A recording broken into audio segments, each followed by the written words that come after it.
Welcome to the May 1st, 2025 Planning Commission hearing. I will call this hearing to order at 1:01 p.m. Ms. Carmen, can we please have roll call?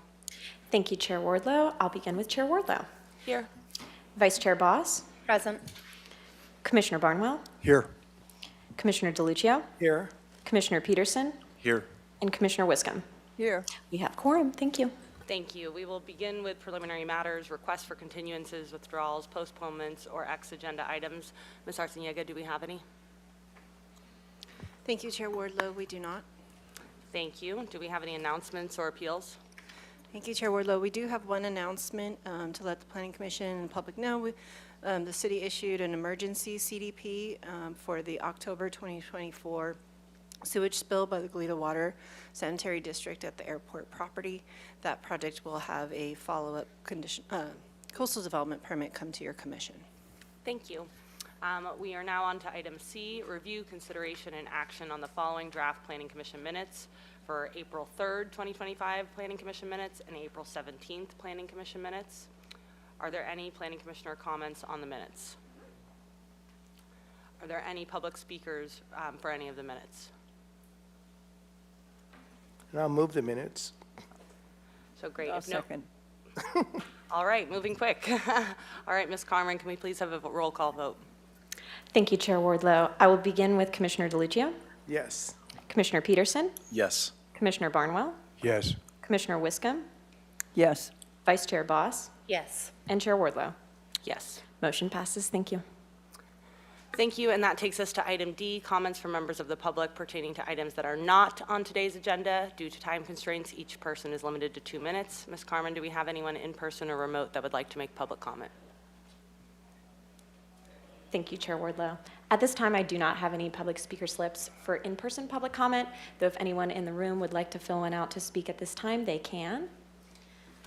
Though I'm not seeing any movement, we do not have any participants online, but I will acknowledge that we received correspondence from Kathleen Stinnett and give it back to you.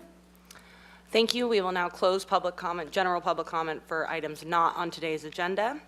And we will now move on to item 3, environmental hearing on Los Patos underpass removal project and draft environmental impact report. The purpose of this hearing is for the commission to provide comments on the adequacy and completeness of the draft EIR. We have Public Works and Engineering Division staff with us today to provide a presentation.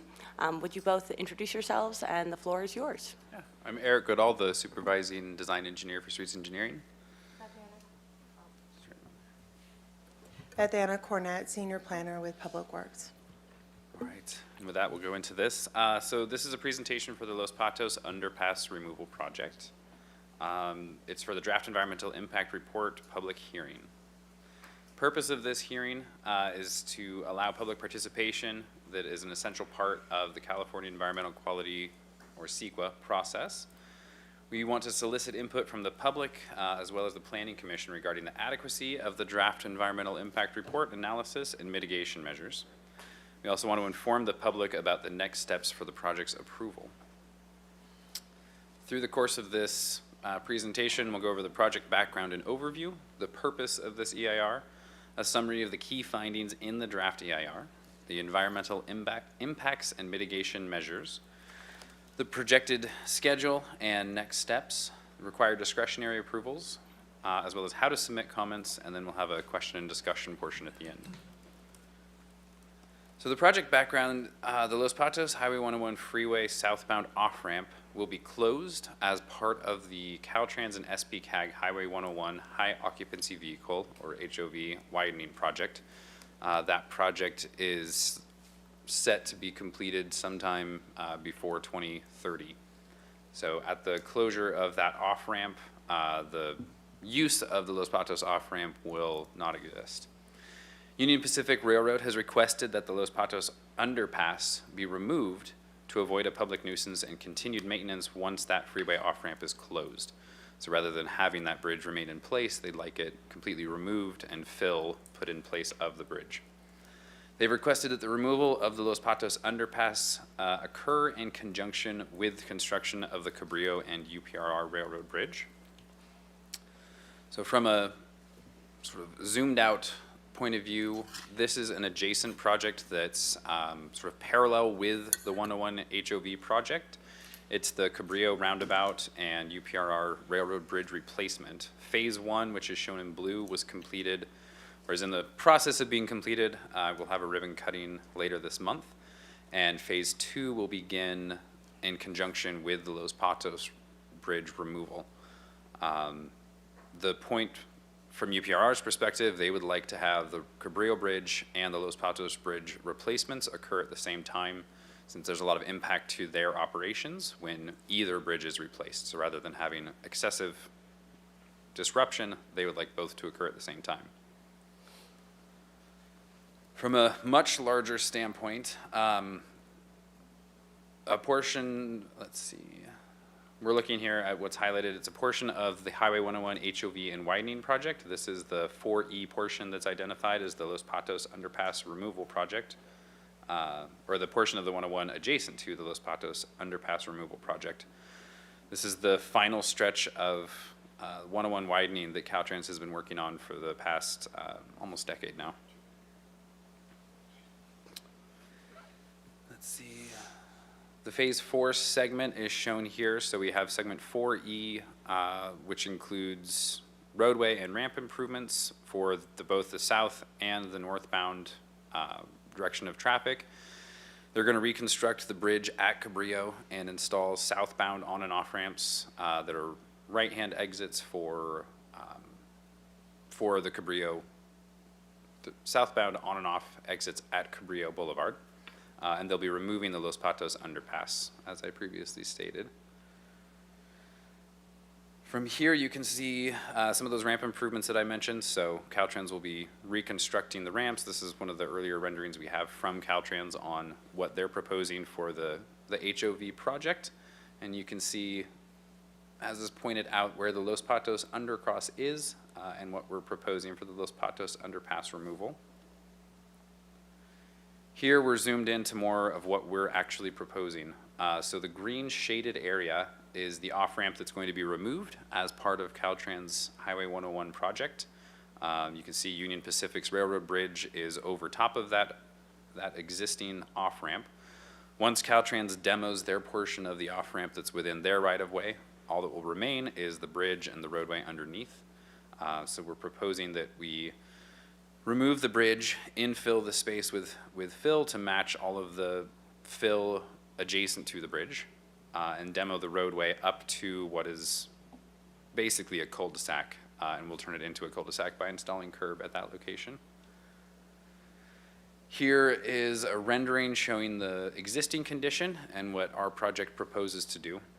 So we extend the existing curb to follow the existing radius there to allow emergency vehicles to have a turnaround at what formerly would be the Los Patos off-ramp, and elimination of that railroad bridge, installation of fill that meets UPRR's standards and specifications, and then providing an access road back to the tracks so that streets crews can go back there and perform whatever kind of maintenance is necessary. Let's see, is this you? Okay. So now we'll talk about hi, Chair Wardlow. I'm Beth Anna Cornett again from Public Works, and we're going to talk about the EIR. Let me move this over a little bit. So we've prepared a draft EIR to analyze the potential environmental effects associated with this particular project in accordance with CEQA. The purpose of an EIR is to inform the public and decision makers of the potential impacts of a project, disclosing potentially significant effects of said project to the environment, identifying mitigation measures or ways to avoid or reduce impacts, and then as feasible, develop alternatives to avoid and reduce impacts. So we're currently in the 45-day public comment period associated with this project. Next slide. And as you can see, this is our EIR project study area. It extends, the orange is the actual underpass component, but then we also analyzed the resources that are found within the yellow area as a project study area. As you can see, it does extend into parallel to the 101 and parallel to the predecessor project that's making this project required, and we'll get into that a little bit later. Thank you. So the significant environmental effects of this EIR that we found were related to the aesthetics. That's related to the loss of a number of trees. Biological resources is also related to the loss of trees primarily. Cultural and tribal resources, we're removing a structure of merit. So that would be eligible, for a structure of merit. And then the potential for hazards or hazardous materials and land use planning is also triggered for the removal of a structure of merit, potential structure of merit. Next slide. So this is a summary of the environmental impacts and mitigation measures identified. As you can see, a lot of them are significant, unavoidable. The hazardous materials ones can be mitigated to less than significant, and we'll just keep going. This is also a summary of the impacts. The key takeaway with this slide is that the location of the trees, it kind of overlaps a little bit with those predecessor projects, so that a number of trees to be removed is, we estimated at 100, but that's an approximate number, and it's probably an overestimation. It's a conservative approach. So, and then the replacement location is yet to be determined by the city. And for biological resources, the key takeaway is that we're basically employing very standard mitigation measures for the resources concerned. Workers' environmental training, nesting bird surveys, BMPs, and pre-construction wildlife surveys to minimize the effects, but they still remain significant, unavoidable, as disclosed.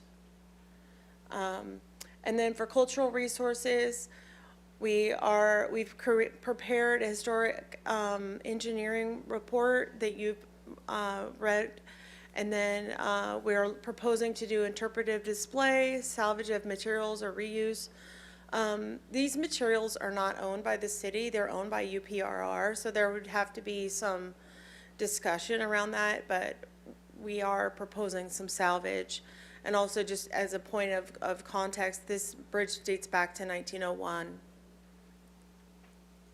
And then for hazardous materials, we'll be developing, per the HAZ-1 mitigation measure, we'll be developing a soils management plan to address impacts to soils, and so that mitigation can reduce our impacts to less than significant.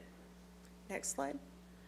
And then for land use and planning, it's the result analysis is significant unavoidable impact.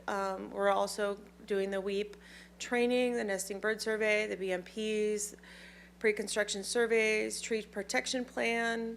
We have the documentation of the bridge, and then the interpretive display, and then salvage of reuse for protection of historic resources. This also remains significant, unavoidable. So this is where we're at in our timeline of preparation of this environmental impact report. As you can see, we've had our public comment period open. We went to HLC, and we have comments from HLC, and then those are on a subsequent slide. And now we're here with you at the Planning Commission to get your comments on our document.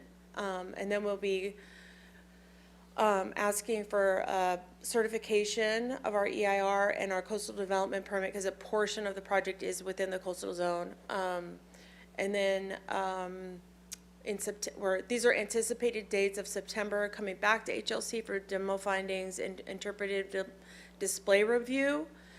And then in October, we're proposing to come back to ABR for design review and approvals. And the next slide. These are the comments that were provided by the HLC Commission. So I can just read those. The Commission agrees with the conclusions of the mitigation measures and recommended in the EIR, supportive of the reuse of the sandstone. As I stated earlier, this is UPRR sandstone, but we will reuse if possible. Commission is also interested in the steel being reviewed and what other ways it may be reused, as through the interpretation or as art. Again, this is UPRR material, and they may want to retain it. we can ask. And then agree with the documentation and methods recommended and as disclosed in the mitigation measures.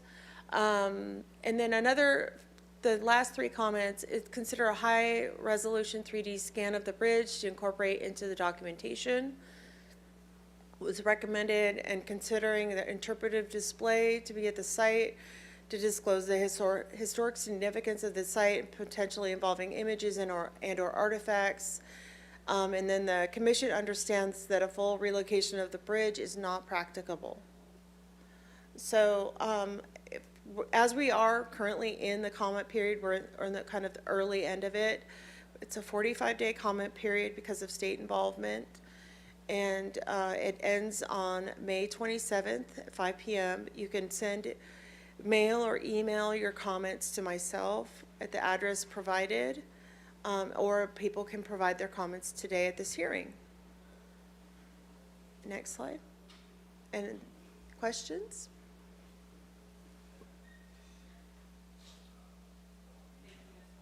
Sorry. Thank you, Ms. Cornett. That brings us to public comment. So we will do public comment before we do questions from this commission. So thank you for this presentation. Ms. Carmen, do we have anyone in person or remote that would like to give public comment? Thank you, Chair Wardlow. At this time, I do not have any in-person speaker slips for public comment for this item, though if anyone in the room would like to speak on this item, they can fill out a speaker slip at this time and bring it up to me. Though I'm not seeing any movement in the audience, we do not have any participants online, though I will acknowledge that we received written correspondence from Paulina Khan and give it back to you. Thank you, Ms. Carmen. We will now close public comment on this item and move to commissioner questions. Fellow commissioners, who would like to go first? Commissioner Barnwell. Thank you, Madam Chair. Did I miss it, or I didn't see a plat of the project where the lot lines are going to be, the surveyed new lines, et cetera? Did I miss that? We have that in the folder. How do I get to that portion? Is it possible to put it on the screen? Yeah, I'll see if we can get to it.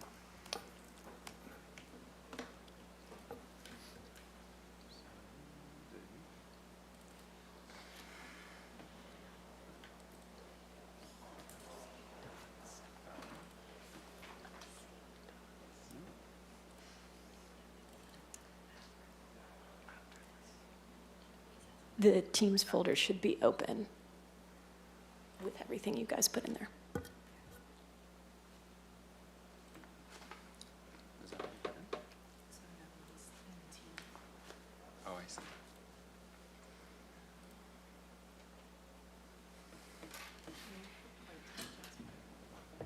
Sorry.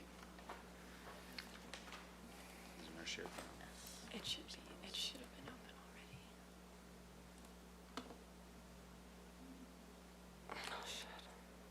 There we go. Thank you.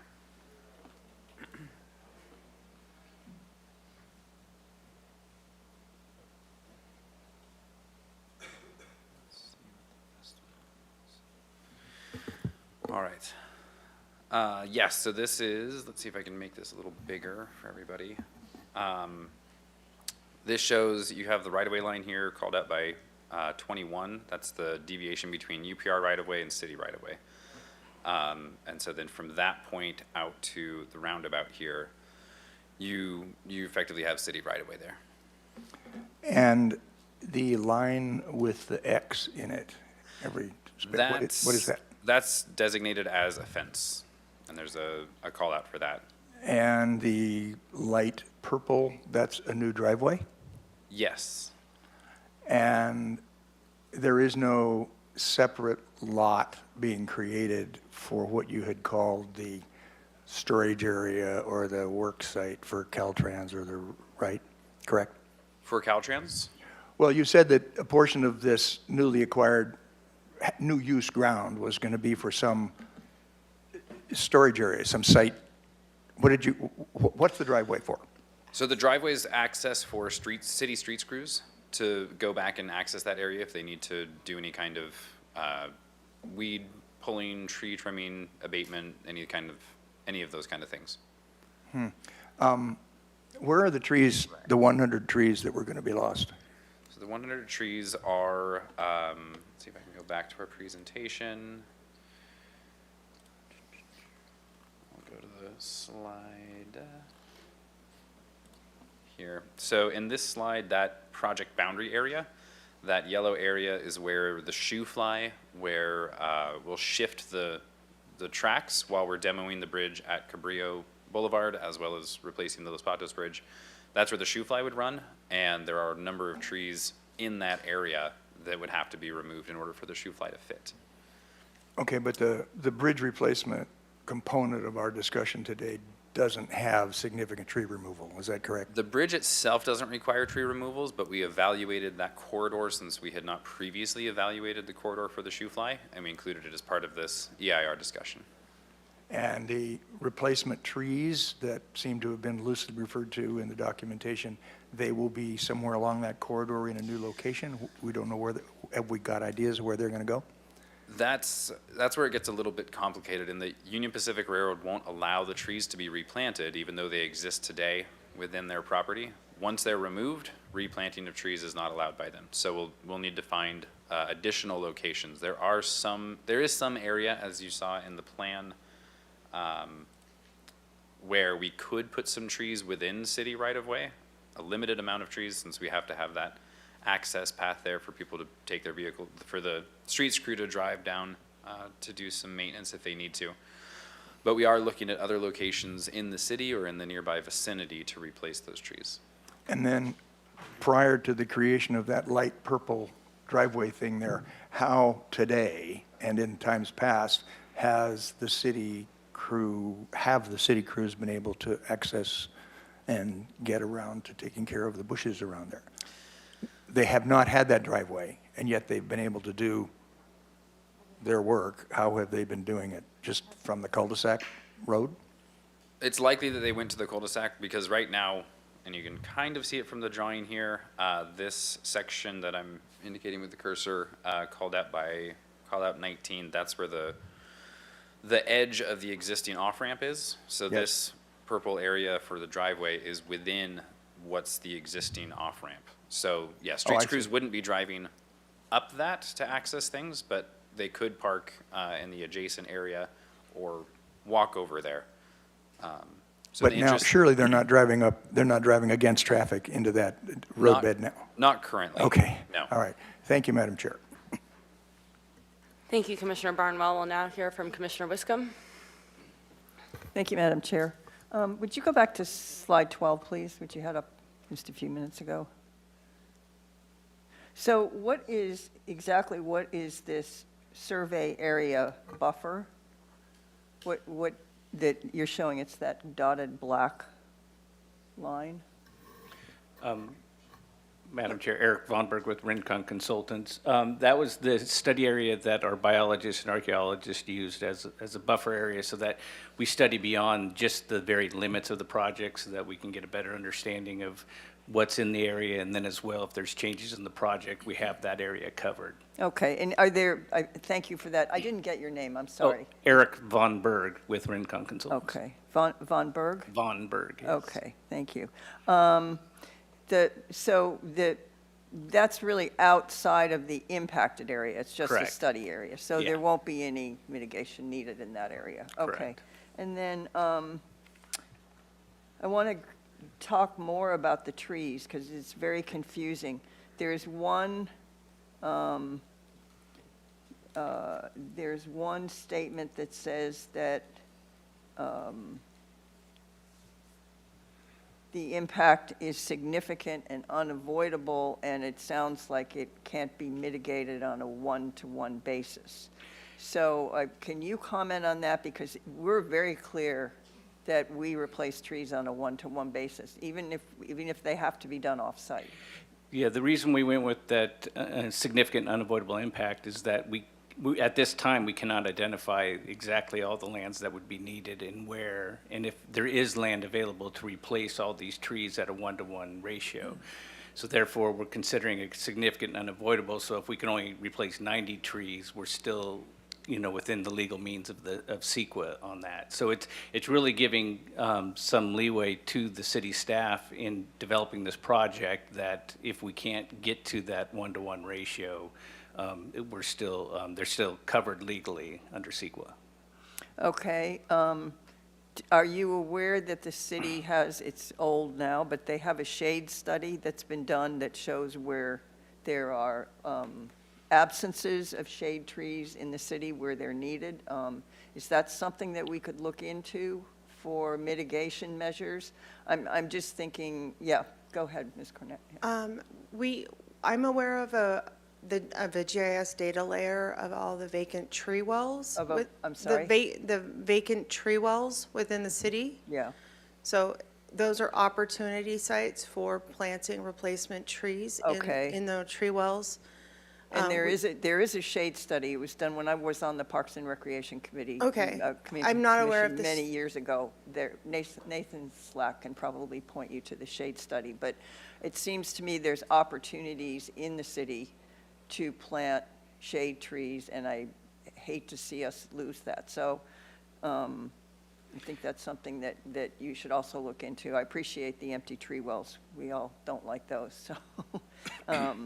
Okay, and then will you have replacement sites for the trees prior to the final EIR that you present to Planning Commission? No, we will not. Because part of it is that with the HOV project, we've been worked with them on what trees they're anticipating on removing, and then what trees might be removed by us, but there's some of those trees might still be removed by the HOV project. So we can't, at this point in time, define exactly the number of trees this project is going to be eliminating. So as those projects go forth, then we can better identify how many trees we're actually having to take out for the project, and then looking at areas to replace those trees. So you can't commit in the final EIR to a 1-to-1 removal replacement? Is that what you're saying?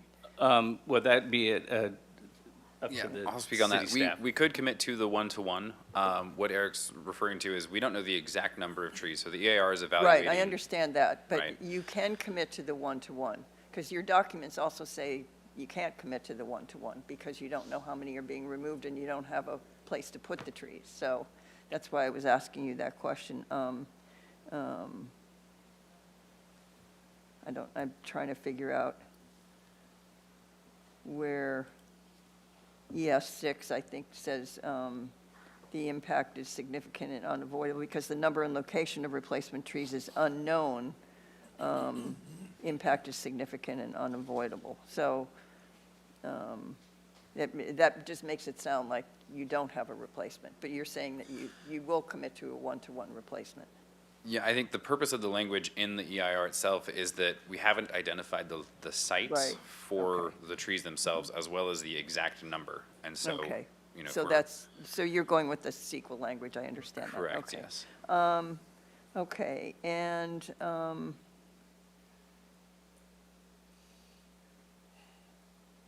will you have, I think you talked about the interpretive display after the bridge gets removed, and is there, and perhaps it's going to be, will there be any more definition of, I think there's a language in there about it, that has to be done within about 1 year of the project being complete. I think that's in there.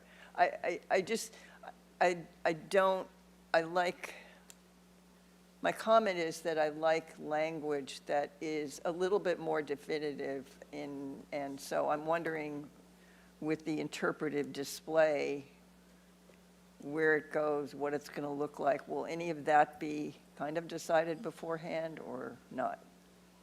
I think our goal before we come back for the final EIR is to identify where that display could be as well as what it may look like. That's going to need to go back to HLC for their approval Okay. prior to construction. And our intent would be to build it or install it along with construction of the project, not years after. Okay, so it will be, it will be identified, but maybe not in the final, the final EIR comes to us before you go back to HLC, is that right? Correct. So the exact specifics of that display will be up to HLC's discretion and Right. review. So we'll have to have them review, but as far as where it will be on the project site, we'll identify that location, and we'll work to have some understanding of what that may look like.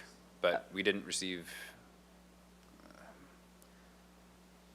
I would say it's still going to be variable up to HLC's discretion on exactly how that's going to look. Yeah. So we can't guarantee, we may have a concept, but it may fluctuate by the time we go through HLC's review. And we will have to negotiate with Union Pacific as far as those materials, so the exact Correct. materials that will be available for it is also something to be negotiated. So it's just, the way we wrote the EIR was to provide that flexibility because some of these unknowns there, but that display will be developed. Does Union Pacific comment on this EIR, the draft EIR that we're seeing? We've sent it to them and we've requested their comment on the EIR. We've also, I've been in contact with them since we presented this to HLC regarding the use of the materials to see if the steel or the sandstone, if they objected to our possession and use of those in any way. I haven't heard back, so hopefully they will provide further comment before the end of this. Okay. Okay. Now, you also have a comment in here about the project would not, this is, I think, going with what Commissioner Barnwell was kind of getting at, project will not block access to Andre Clark Bird Refuge, so there's no impact to existing recreational facilities. So unless you have mitigation measures in that are well-defined, that identify, and I'm sorry, I'm kind of commenting and questioning at the same time,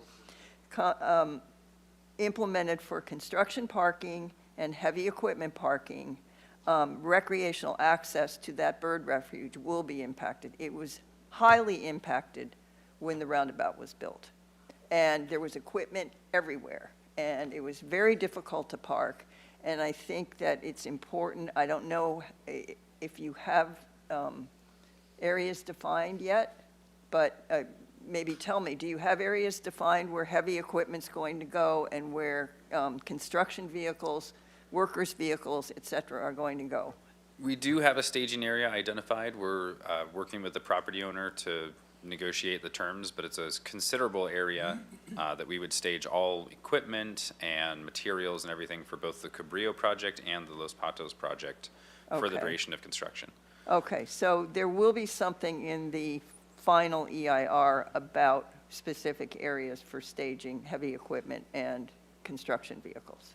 They have been identified, so we could add that if that is a Yeah. comment to be addressed. Okay. Yes. Yeah, I mean, that's highly key. I don't think you can say what you've said here, that you have no impacts to the recreational area if you don't have that done. Okay, and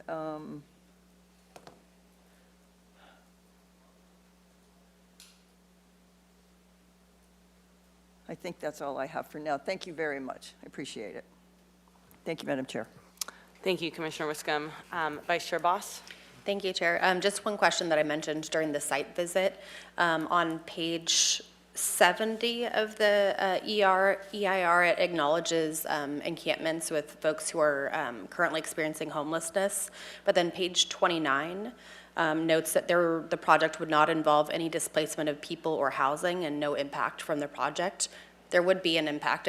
I'm assuming that the probably dozen folks who are in that area right now would be displaced. Can you talk about the plans for housing or addressing that impact?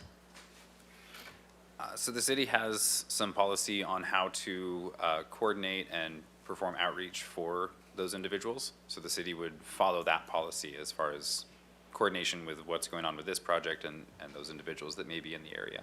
Thank you. And I'd recommend including that in any final drafts, especially because you do acknowledge it. Note acknowledge that that is an impact, and here's the mitigation plan. Thank you. Sounds good. Thank you, Vice Chair Boss. We'll now go to Commissioner DeLuccio. Thank you.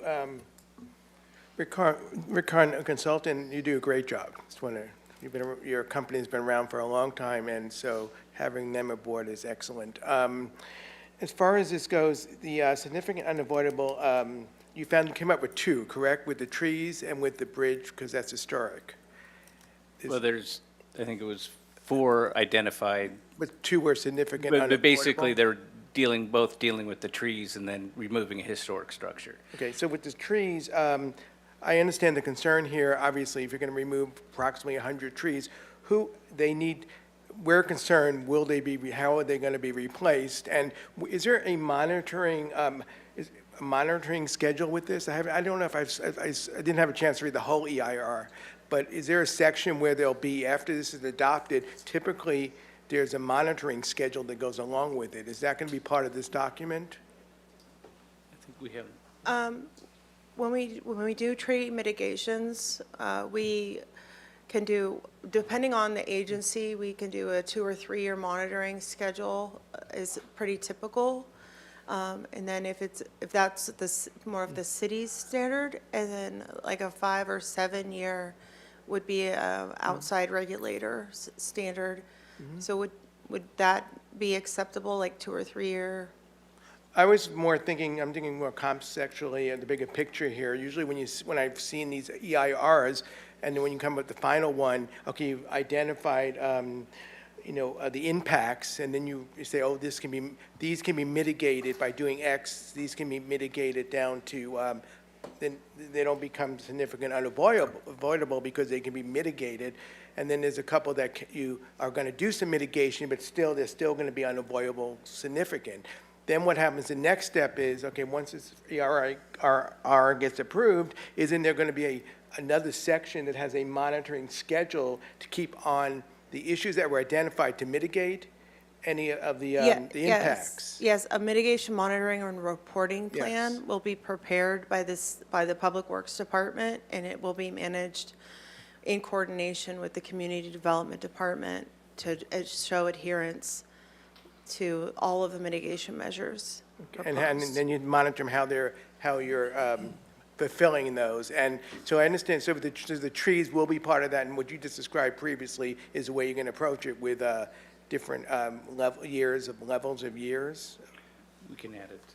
Yeah, Bio we can add it to the mitigation measure bio number 5. And what we've talked about with Nathan Slack, our city arborist, is a 2 or 3 year sort of propagation period where those trees are watered and cared for by the city arborist, and that's the term of the care, so. Okay. But who is going to, UPR, they're saying that they'll need to remove maybe 100 trees or so. But who's going to pay for the replacement of those trees? So the removal and replacement of the trees would be part of the project expense. So we would Okay. identify replacement locations and include that as part of the project. Okay, and then you'll have the monitoring plan of how you're going to replace them. That's the concern, that we're accounting for this, that maybe in the monitoring program or in the final ER, we can maybe be more explicit about what we're going to do. Maybe we can't say 100 trees, but it seems like maybe it can be spelled out a little more as part of the mitigation before you do the monitoring.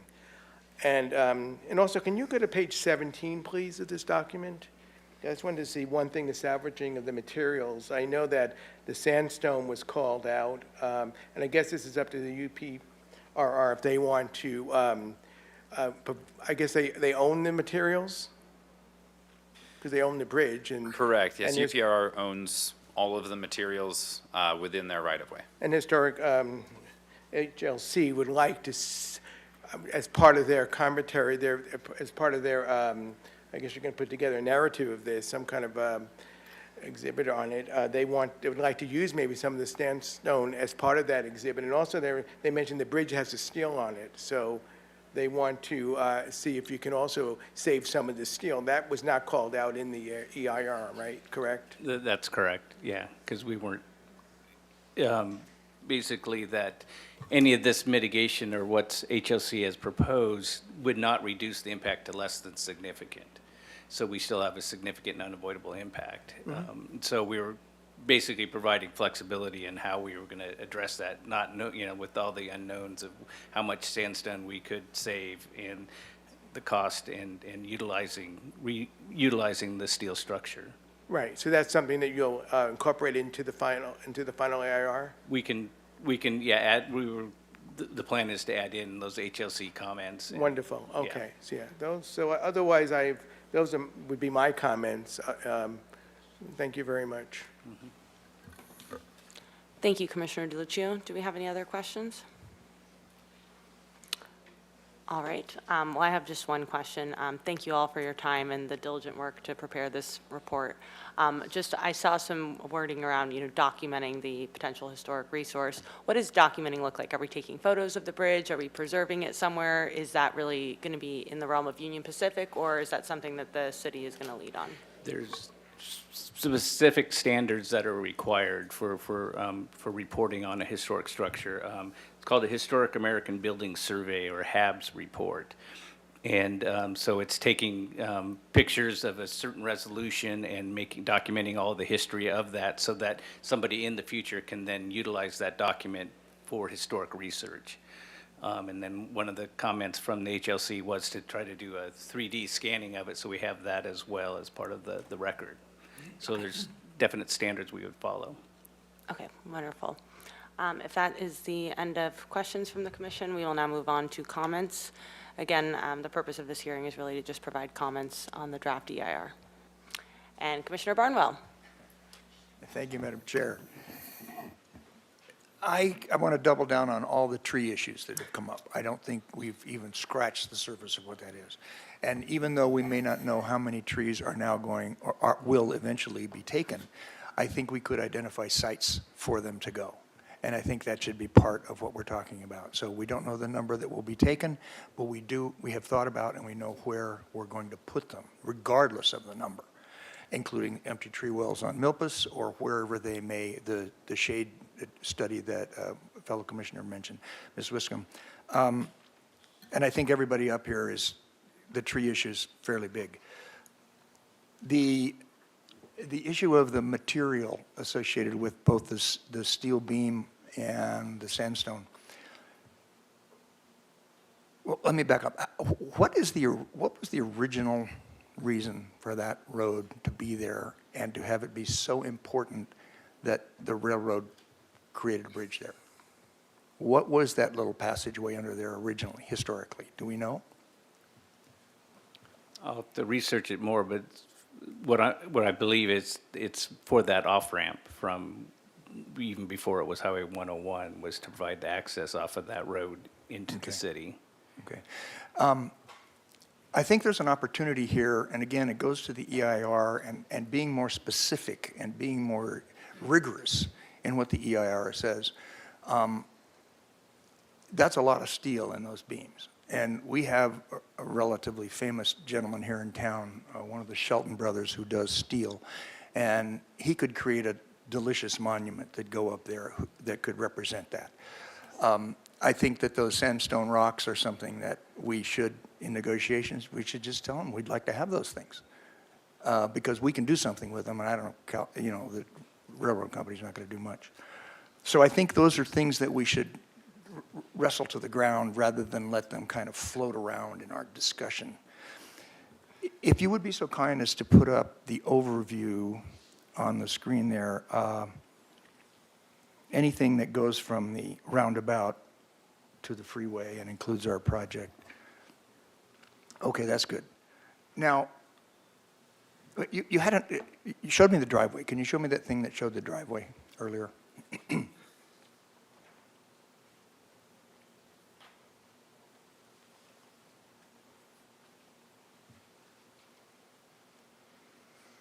Thank you. This just seems so super important to me. And yet again, it's one of those things that we're just kind of shining on. But my little beam here working, yeah, there's my little red beam. There's a restaurant right here.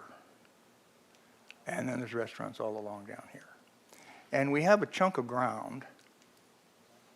The road right away, I believe, is one map I looked at had it at 50 feet. I don't know what it is, but this piece of ground right here that we've devoted to a driveway In fact, if we were to think in terms of the city,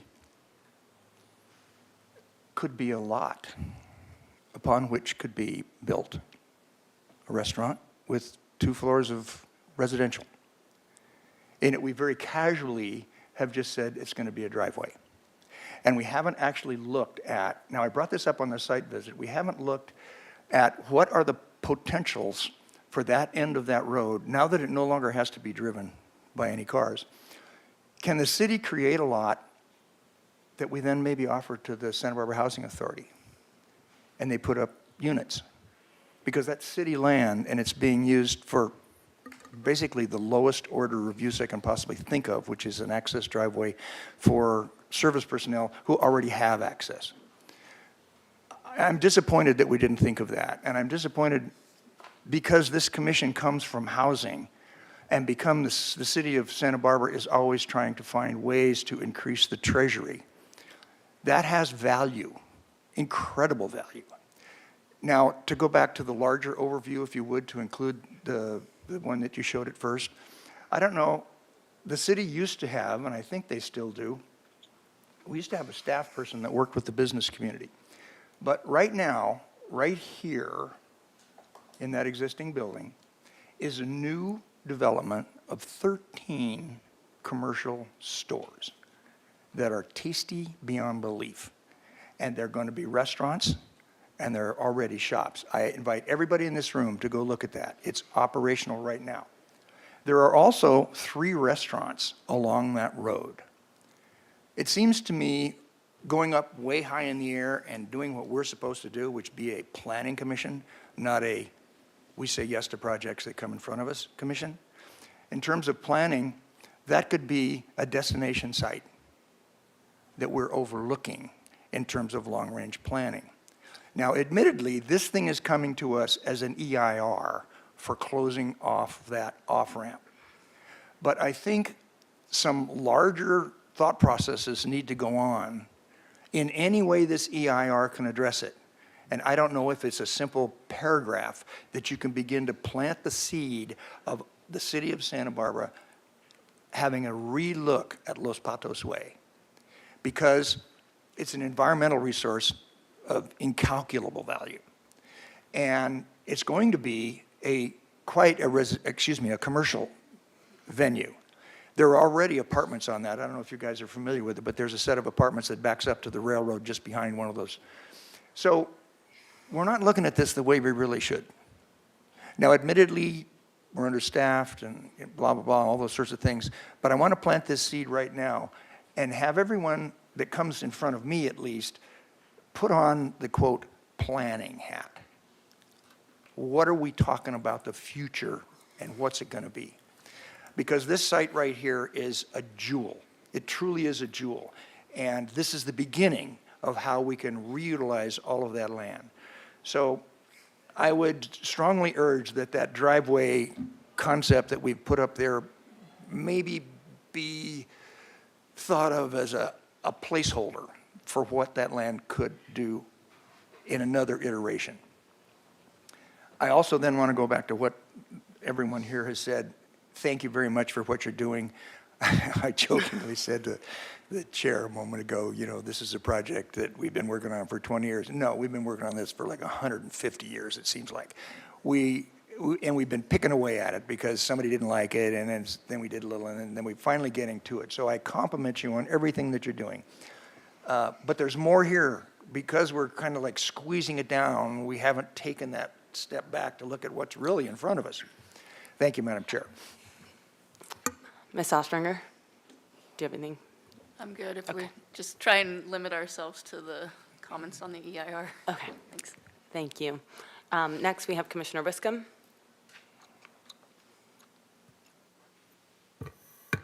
Thank you, Madam Chair. Just a couple comments. I agree with Commissioner Barnwell. On the use of the sandstone and the steel, I think that would be a really good thing for that to come to the city. But I'm very, very concerned about coordination with Union Pacific Railroad. I don't know how we as a planning commission will be able to to comment on a final EIR without the input from them, and input from them on important things like that, and the bridge and the interpretive display and all of it.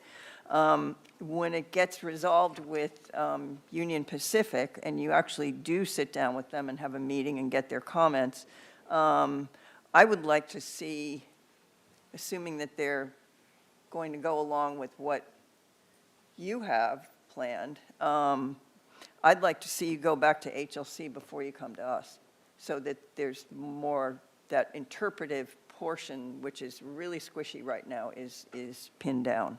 The time of year for construction is important, and wildlife studies are imperative. The area, as you know,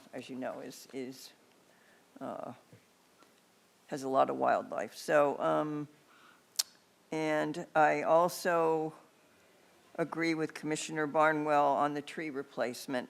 You have some sites now where there are empty tree wells. How many are there? Where are they? I know you don't know, and you won't know before you start construction how many trees are coming down, but let's have a good idea of where these can go, so you can coordinate with Nathan Slack, the urban forester, to make sure. And I do encourage you to look at the shade study. It's old, but we have areas in the city that are really, really, they just don't have enough shade, and they're neighborhoods, and it's really important. And I think this is a golden opportunity to maybe populate those areas with some trees. And the other thing I'll comment on is the staging area. It's very important. I'd hate to see equipment parked on the street with the access point to the bird refuge parking or any place else. It just didn't work last time. So I think unless you have a really big staging area where the heavy equipment and the workers can park, I think, that's the only way that you're going to mitigate that. So, and I think,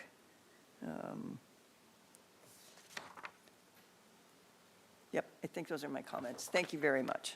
And by the way, I appreciate the study. I think you work well as a team, and you did a really good job. Thank you. Thank you, Commissioner Wiscombe. Commissioner DeLuccio? I guess what I'd want to see at the end is a monitoring schedule. And as far as the documentation interpreted display, I would leave that up to HLC. I think it's more, again, communicating with the UPRR, some communication, because basically to make that display successful, they're going to need the materials.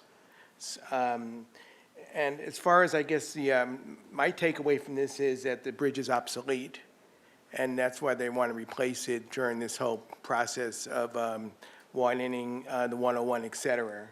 And also, I guess it's going to ABR for design review. That has to do with the cul-de-sac. They'll be doing the design for the cul-de-sac at the end. Is that what it's going to ABR for? For all aesthetic elements, so anything. Right, yeah, nothing to do with the bridge. That has to do with the UPRR. They'll be developing the bridge.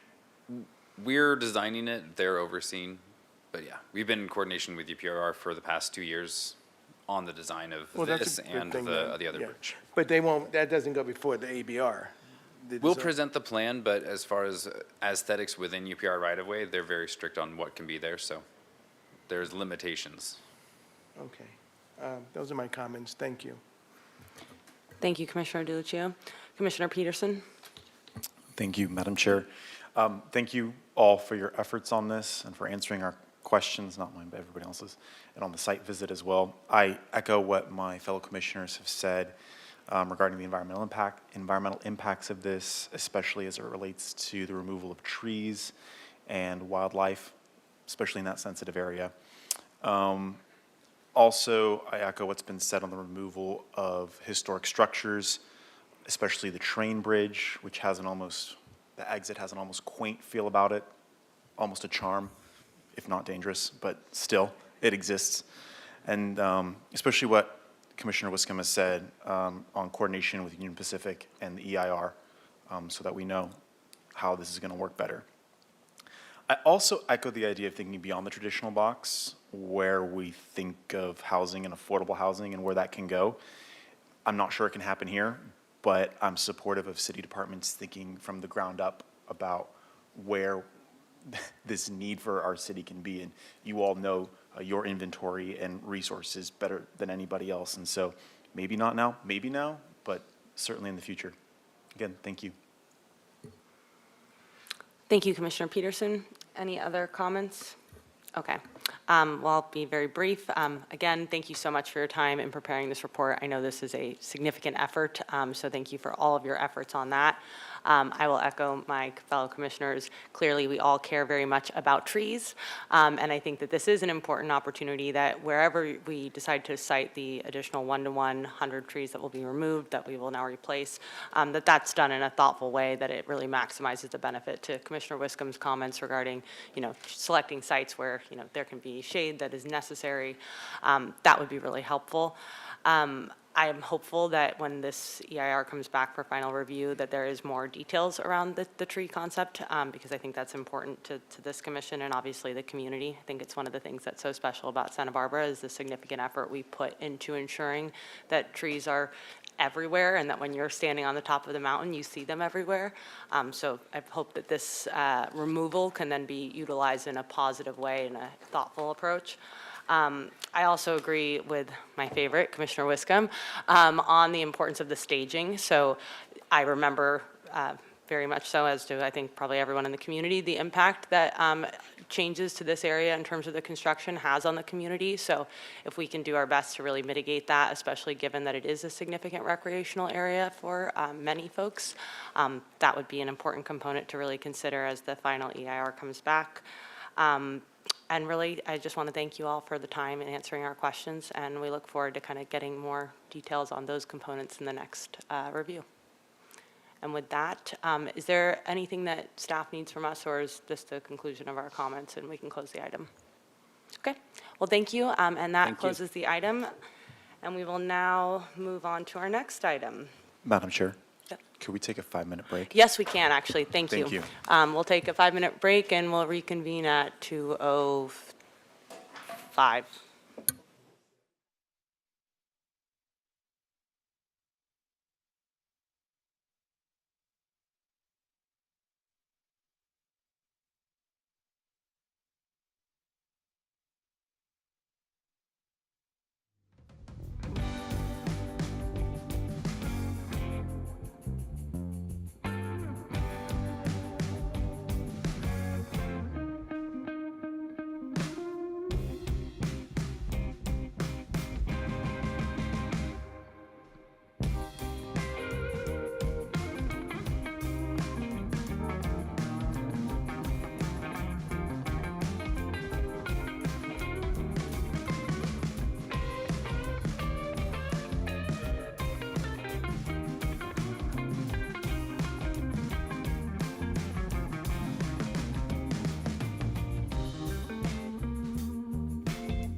Have a brief break where we ran a little bit over, but we will now move on to item 4, new item 102 West De La Guerra Street for a discretionary review on a development project including a self-storage and separate multi-unit housing project. Before we get started, have any commissioners had any ex parte communication with the applicant team? Madam Chair, I did meet with the applicant team just to get an overview of the project. I was unable to make the site visit. I've also met with the applicant team to get an overview orientation of the project. Great. I also met with a member of the applicant team. All right. Sorry. Great. We will now move on to staff's presentation. We have Ms. Buckhart, project planner, with us to provide the staff presentation. Ms. Buckhart, the floor is yours. All right. Thank you, Chair Wardlow, members of the commission. I'll jump right in with the vicinity map. The project site is located on the north side of De La Guerra Street. Sorry. Here, it's mid-block between Chapala and De La Vina Streets in the downtown neighborhood as it is defined by the city's general plan. The general plan neighborhood is bounded by Sola Street to the north, Ortega Street to the south, Santa Barbara Street to the east, and De La Vina Street to the west. The site has a general plan land use designation of commercial high-density residential, which is shown here in the dark red.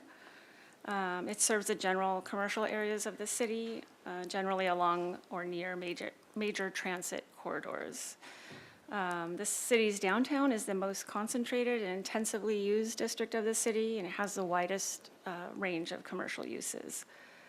City policies promote the highest residential densities in this area of the city to encourage affordable housing near transit, employment, shopping, and facilities. The site has a zoning classification of commercial general, or CG, which provides a wide range of commercial uses and is the city's major retail, professional, and service zone, and those areas are shown here in the red.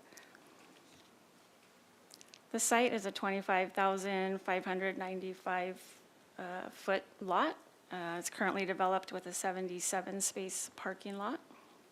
These images show the aerial view and the view from De La Guerra Street.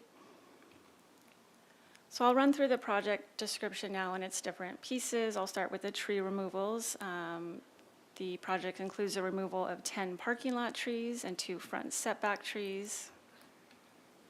It includes a request for a subdivision of 1 lot into 2 lots as shown here. Again, this is De La Guerra Street. Lot 1 would be here towards the rear of the lot along this back alley, and Lot 2 would be the smaller piece up against De La Guerra Street. And then I'm showing an approximate property line here in red, where the new lot line would be. The proposed Lot 1 would be developed with a new self-storage facility. It would be 4 stories in height with a basement level. You can see it on this image, runs back this way. The new Lot 2 would be developed with multi-unit residential building. It will be 5 stories in height at its tallest portion. It's 4 stories in height along De La Guerra Street and would consist of 44 rental units. No automobile parking is proposed for either use per State Assembly Bill 2097 or AB 2097, which I'll touch on shortly. Bicycle parking is proposed. 44 long-term spaces are provided for the residential building. Long-term means covered and secured, and you can see here there are 28 spaces on the first floor in a dedicated room, and then on the second and third floors there are 8 spaces each. 2 short-term bicycle spaces are proposed for the self-storage use. Those are towards the rear of the storage building near the loading area here. And just to talk about AB 2097 briefly, AB 2097 is a California law that applies to the project. The law prohibits local jurisdictions from imposing minimum parking requirements on most development projects that are located within a half a mile of a defined major transit stop. In this case, that would be the MTD Transit Center, shown here on this map. In Santa Barbara, we have 2 points where the radius comes from. You can see that here. A few types of developments are excluded from this, like event centers and hotels, but the subject project does apply. The project proposes public improvements, which include a dedication of private property to the public right-of-way along De La Guerra Street, shown in yellow here.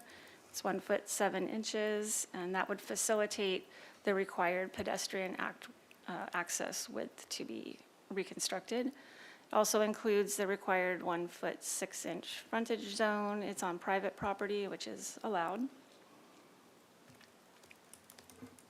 Transportation planning staff has run a traffic model of the project. It's called a preliminary trip generation and distribution analysis, which determined the project would result in less than a 1% increase in trips at the year 2030 intersection capacity at the 4 intersections listed here, therefore determining that no project-specific traffic congestion effect would occur as a result of the project.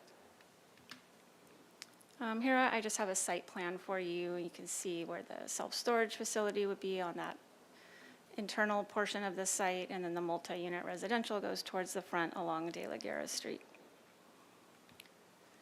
And here we have the elevations.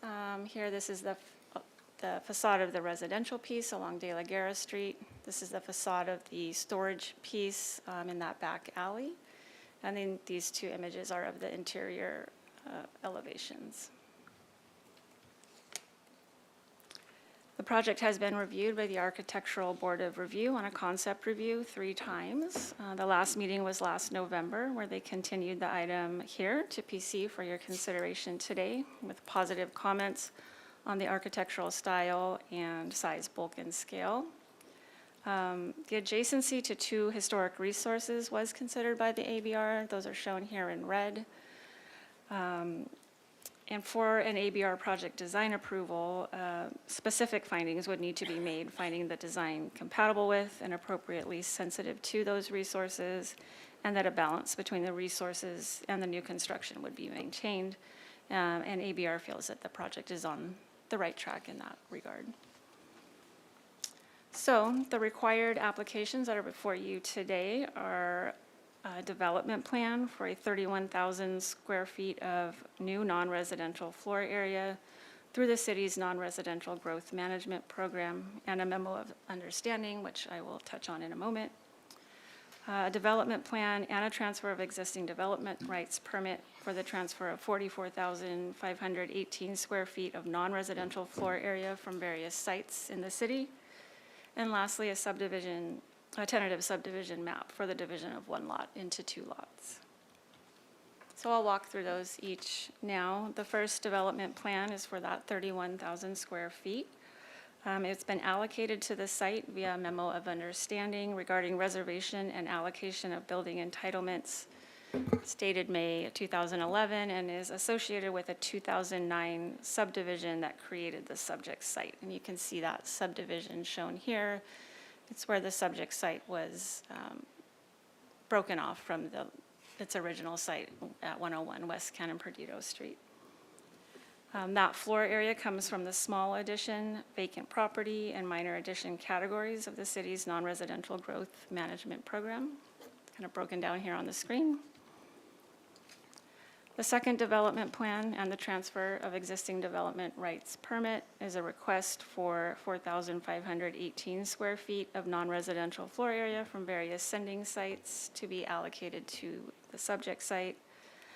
This slide includes a list of potential sites that the applicant team has identified as having available floor area to transfer.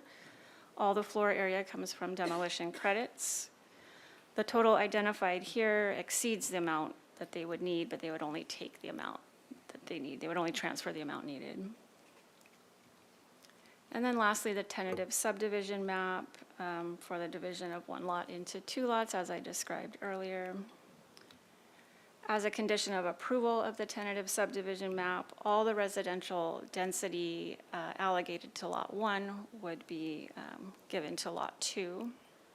They are using the entire square footage of the site to get the density that's proposed on for the residential building. So I want to talk about the non-residential development a bit. The goals of the city's non-residential growth management program are to ensure strategic, balanced, sustainable development, to guide the amount, location, and type of development, to maintain the capacity of city infrastructure and services, to prioritize affordable housing and community benefit housing, and to preserve the quality of life by reducing traffic congestion, protecting open space, maintaining community character, and supporting a balanced economic development. The program also identifies where development should occur, which is to utilize the city's existing transportation capacity efficiently and to prioritize constrained transportation capacities for the highest priority land uses. So this is why the city established the traffic management strategy I discussed earlier. It looks at several development areas, which I have shown here. We have the downtown development area where the project site is located, as well as others on the outer portions of town. The downtown development area can accept floor area from any other area of the city as long as it does not contribute to an adverse cumulative traffic impact as defined in that traffic management study. The program also places a citywide cap on the amount of non-residential floor area in the city. It's divided into these 3 categories and amounts of square footage shown here. And then there are a variety of categories which are excluded from that cap, which includes transfers of existing development rights. Part of the program's approach is to allow the transfer of square footage from one site to another, giving the flexibility to concentrate development in more suitable locations by supporting larger non-residential projects where appropriate, such as the downtown development area where the subject site is located. Moving on to the tentative parcel map, I have a lot of bullets on this slide that relate to the findings that need to be made for the approval. I'm going to run through each one quickly, but I'm going to do that while I show you the map. It's a little easier to think about. So firstly, no change to the existing land use designation is proposed. The project is consistent with the general plan. It would add new multi-unit residential and commercial uses on an infill lot. The site is physically suitable for the proposed type of development because it's currently developed with a 77-space parking lot in an urban setting where multi-unit residential and commercial uses can be accommodated. The site is physically suitable for the proposed density because it complies with residential density under the city's AUD program and state density bonus law. The design of the project would not cause environmental damage, would not injure fish or wildlife or their habitat because there is no habitat on or near the site. The design of the development would not cause serious public health problems. The proposed uses are allowed by right on in the zone. The site is in an urban environment, and recommendations of environmental reports for the project have been incorporated into the project description, and oversight would be conducted by appropriate county or state agencies with the staff determination on that. The design of the development would not conflict with access easements. The project accommodates an access easement back here on the alley, which provides access from Chapala Street. There are no natural resources in vicinity of the project that would need to be provided for. And lastly, the project would meet water quality requirements. It would be connected to the city sewer system, which does have capacity to serve the project. And then quickly, we'll look at the residential development a little more closely, just so you know what it is. Again, it consists of 44 residential units. To reach the density, this project uses the city's AUD program and state density bonus law. State density bonus law also allows some waivers and concessions for the applicant. They are using a waiver for height restrictions just for a portion of the residential piece. They're also using a waiver for residential open yard standards and a concession to waive the requirement for story poles. Staff conducted its environmental review and found the project to be exempt from CEQA per section 15332 infill development. As is detailed in the staff report, staff reviewed archaeological reports, environmental site assessments, a soil and soil vapor assessment, and a tree assessment and protection plan. Staff also considered issues of transportation, noise, air quality, and water quality, as well as cumulative impacts, unusual circumstances, scenic resources, hazardous waste sites, and historic resources. And ultimately, we found that none of the exceptions to the exemption apply. So given all that, staff recommends the Planning Commission approve the 2 development plans, the transfer of existing development right permit, and the tentative subdivision map requested. And with that, I will end my presentation. The ABR Chair, Lauren Anderson, is here to give a brief overview of ABR's review, so I'll hand it over to her now. Thank you. Great. Thank you for your presentation. Good afternoon, Chair Wardlow and Commissioners. My name is Lauren Anderson, Chair of ABR, and on behalf of the board, I just wanted to give you a quick overview of what we've seen the last 3 times that the applicant has presented. They've responded to our comments very well, reducing the nature of the massing at one of the corners, which I'm sure the applicant will walk you through. They've really reduced the appearance of the mass of the storage units from visible areas along the street by undulating the facade and adding windows, whether they're real or fake. I don't remember. You'll have to ask them. And, you know, we have, as the board, the majority of the board, we have confidence that the applicant and the architect will provide the full classic details that are required for this location of the project. And I'm here for questions. Thank you. Thank you very much. We will now move on to, we will now hear from the applicant team. So if the applicant team would like to come up and state your full name for the record, you will have 15 minutes to present. And you will also have, if you don't use all your time, we can utilize that time after commissioner questions. So Ms. Carmen, would you please start the timer? Good afternoon, Planning Commission. My name is Greg Reitz. I'm with Rethink Development, one of the few recidivist housing developers in Santa Barbara, for better or worse. You're looking at the housing portion of our project, but our story begins here. This is not part of the site that you're looking at today, but it was part of the acquisition of the site. We bought the property from Frontier. This building was built in 1927, and I would venture to say that it is probably the most beautiful building we have in Santa Barbara that nobody knows exists.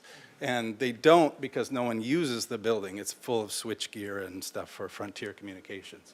But we've bought it and figured out a way to revitalize and rehab this historic building. And the obvious and best use of this would have been to adaptively reuse it as housing, but there's contamination on the site. So there's a covenant against development for housing. We can't use it for housing. There's lead in the soil, and then Frontier built a 2-megawatt generator over the contaminated soil, so we can't even get down there to remediate it. So the next best thing or obvious thing would be office. There's no market for office, and so we figured out that we could do self-storage here. In consultation with self-storage operators and in partnership with Investec, who does operate some self-storage, about 100,000 square feet is what it takes to have a viable self-storage business. So that is the backstory that brings us to the greater site. So in order for us to do the historic renovation of this building, and by the way, we have applied for recognition on the National Register for the building, and it's in process.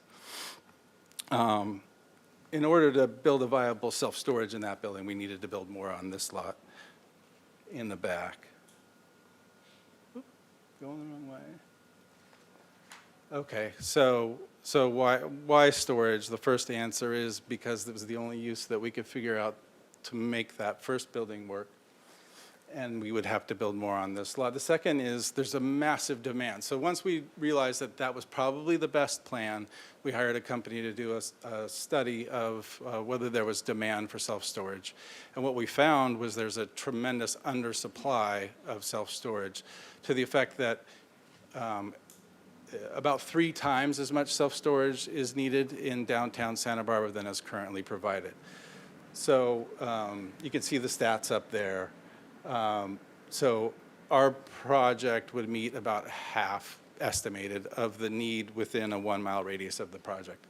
And what that means is to date, this self-storage has been provided way out, right? I mean, you could see the map of downtown there. The one below it goes much further out, and you could see you got to drive to Goleta, and if you have a self-storage now, most people are driving all the way out to Goleta. So this is going to reduce the impact from traffic by having a place where people can go in downtown, and it'll be the only one in downtown that's easily accessible to the population that lives there. Below, you can see population. You can't really read it, but it's about 28,000 people within a 1-mile radius of our project. So that's really the target that we're trying to serve. And then we're trying to build smaller, more efficient units downtown, which means that people are going to be moving downtown and they're going to have an increased demand for storage. So it'll support the development of new housing downtown. Again, this self-storage not only allows us to do the historic renovation, but it really does subsidize the housing that we're building there. We couldn't build, showing here, there's a lot of approved projects out there that just aren't getting built. I see a lot of green fences around town, around housing sites that are just sitting. It's hard to figure out to make it work to build housing, and this project will be built because we have this mix of uses that makes the site work. Housing costs is something we're also addressing. We can't afford, I keep doing it the wrong way. You can't afford to build these small units with the densities that we are allowed in the AUD. You have to build the commercial to make it viable. So, but here we have this opportunity to build units that are actually affordable by design, because they're smaller units, and we couldn't afford to do that unless we had the storage.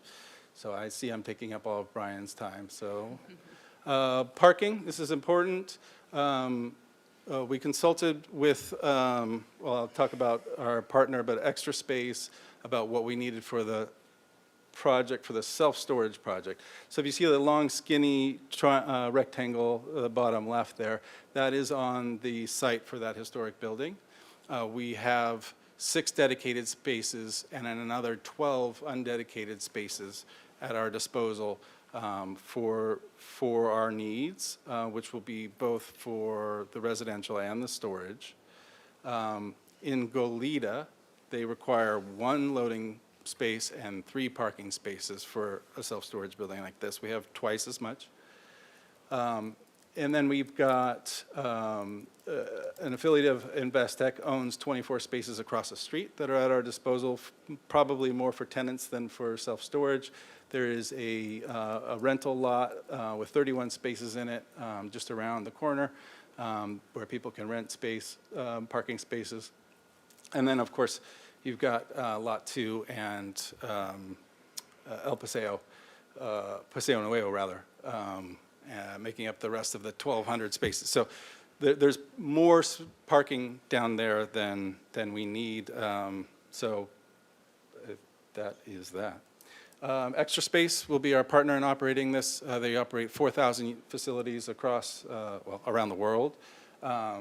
They helped us in the design, the flow, the logistics of making this work. So we're confident that it will operate smoothly. And they confirmed, in addition to the study that we had commissioned, they confirmed that there's a massive undersupply of self-storage in this area.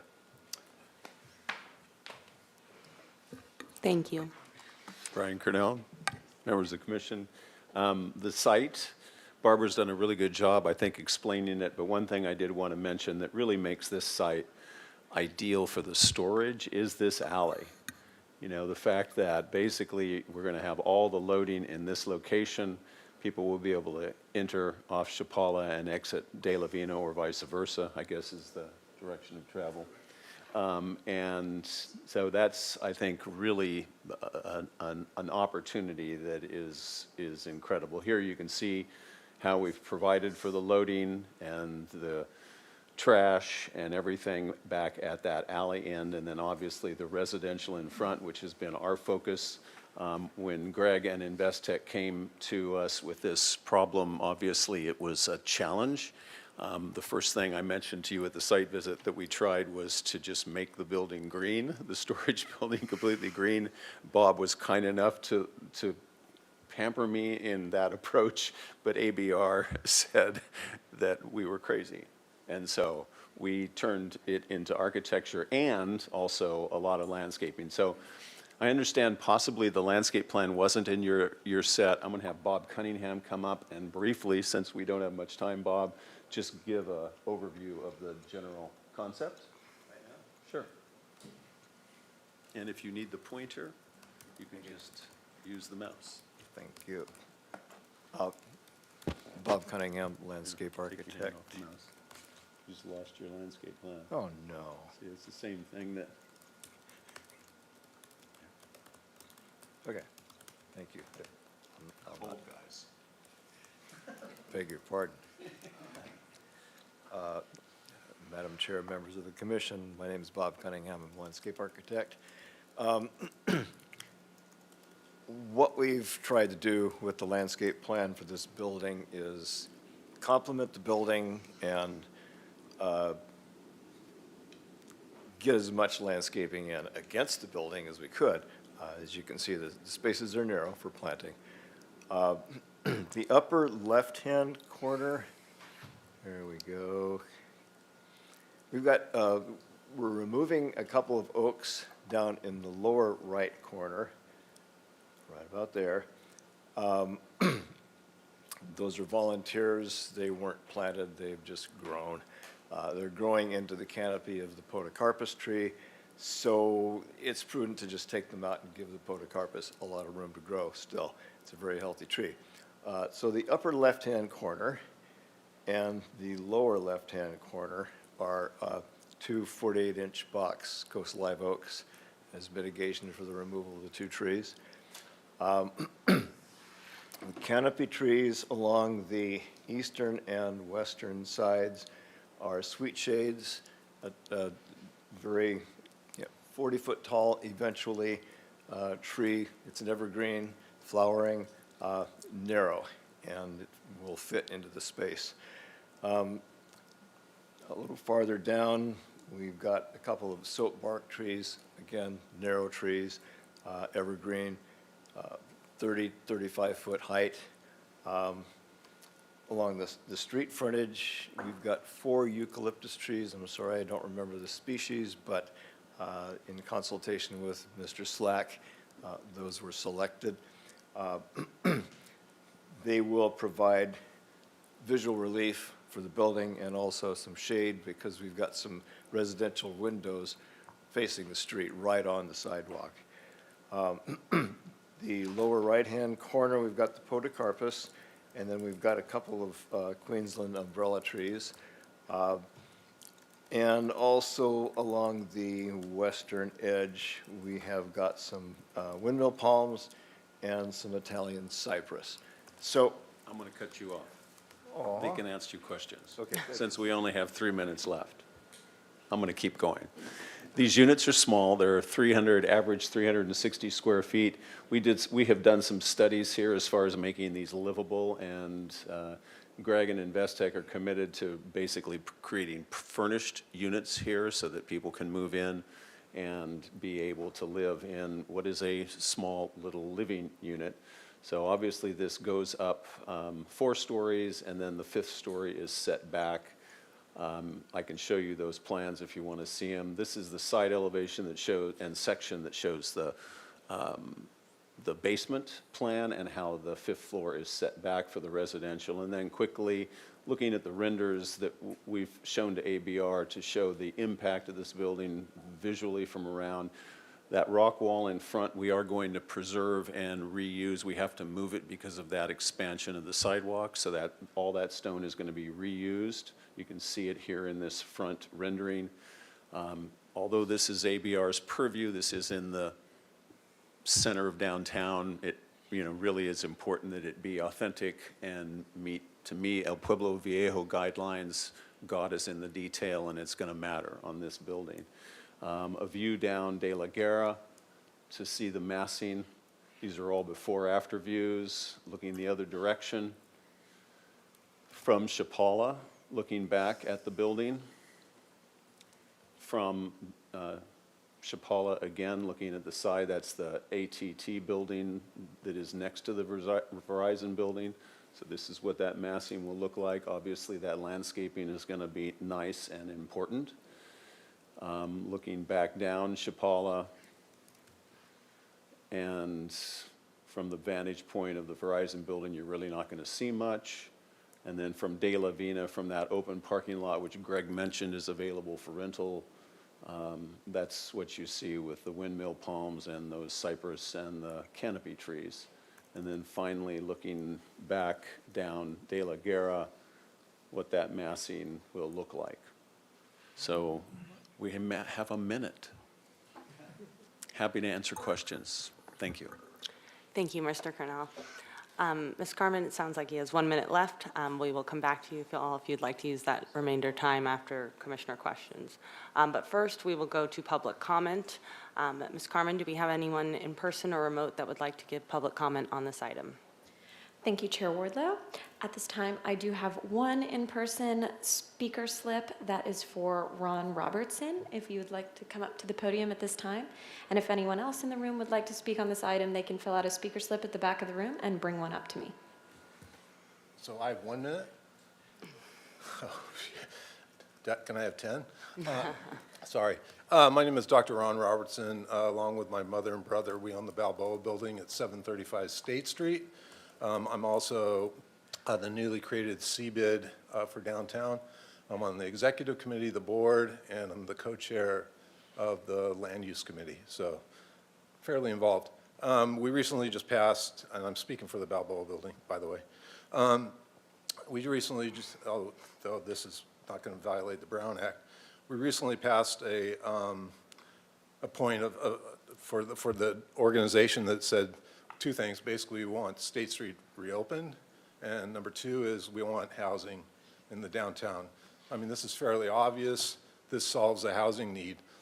What I really want to talk about is the self-storage. Our building has some storage units, and they go quick, and I think it's an underutilized area for the downtown. A lot of my tenants, especially the longer they're there, it's kind of like my house's garage. More and more things seem to show up, and they need the storage. So it is underutilized, and I think this project fits that need quite well. So I'm here in support of that. And I'll give my 2.5 minutes back to Brian. Thank you. Ms. Carmen, do we have any remote public comment? Thank you, Chair Wardlow. Moving on to virtual public comment, we do have one hand raised, though we do have two participants. I will have Steve Johnson speak in just a moment. You should be able to speak now, Steve. Thank you for the opportunity to comment. I'm hoping the applicant might clarify, just for the benefit of the public, what the trade-offs were. Why not all storage units and not do any residential? Or why not all residential and not do these much larger residential units?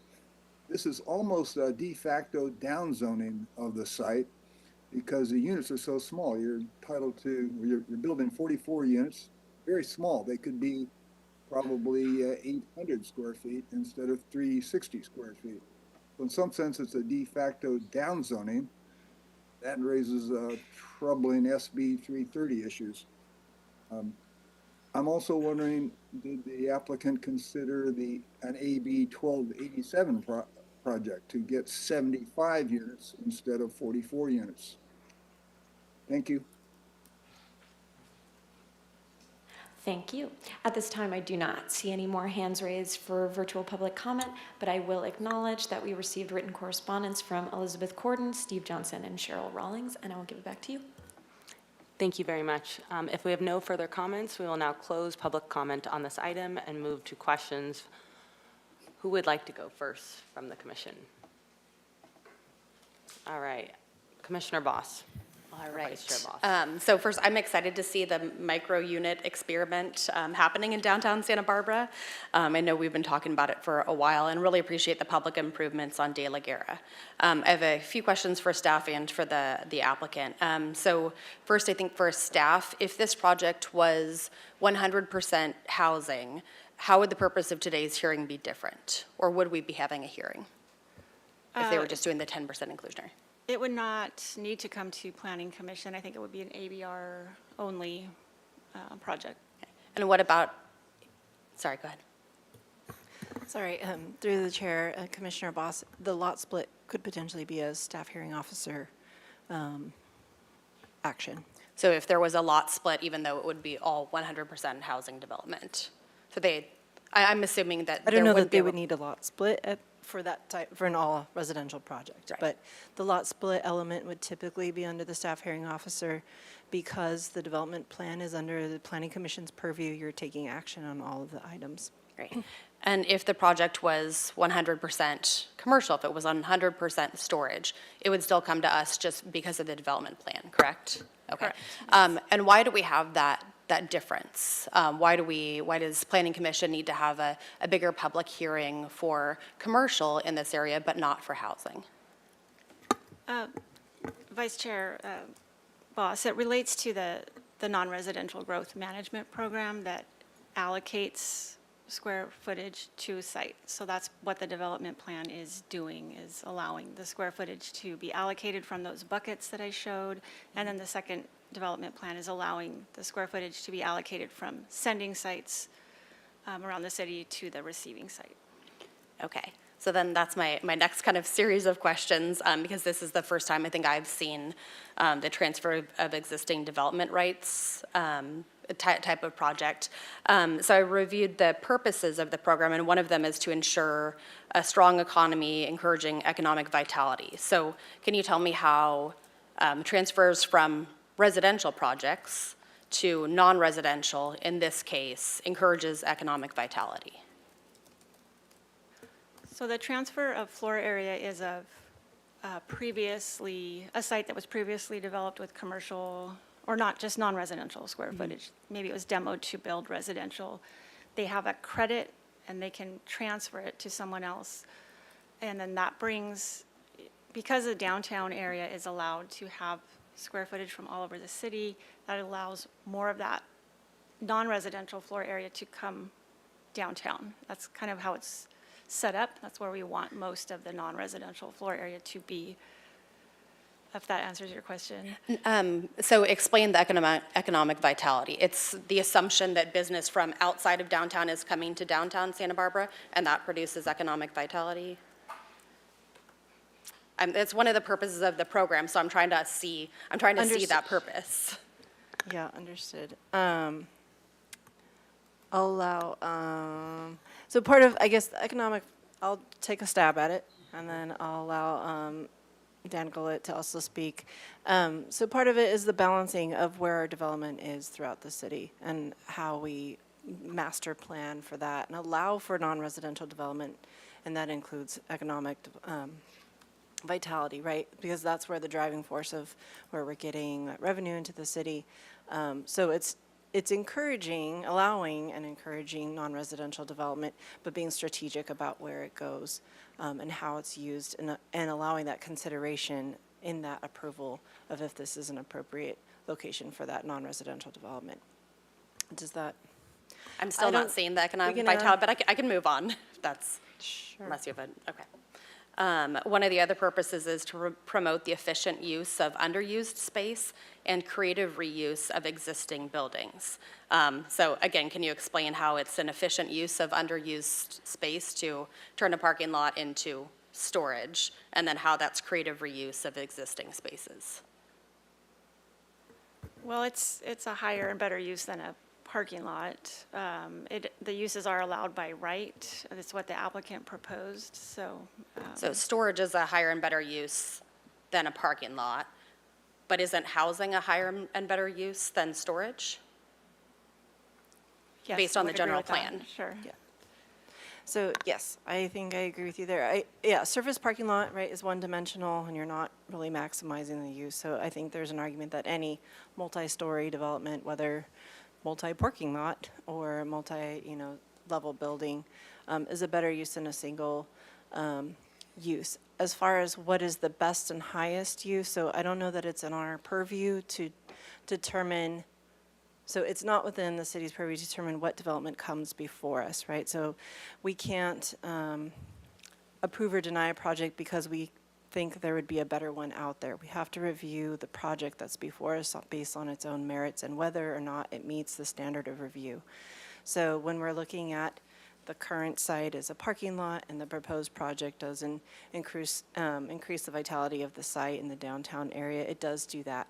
Is it better than more housing? Theoretically, you could argue yes, but that goes beyond what we're allowed to consider as part of this application. I think looking at the general plan, where does it say that storage is prioritized over housing? That's what I'm saying. It doesn't. It doesn't. It's not. Okay, but it does say housing is prioritized and affordable housing is prioritized in the general plan, correct? Right, to the extent that we have the purview to facilitate it. So if a housing project comes before us, then we would be supportive of that, but we can't dictate what applications come before us, nor could we deny it if it's an allowed use. Okay, allowed versus Vice Chair prioritized. Boss, if I may.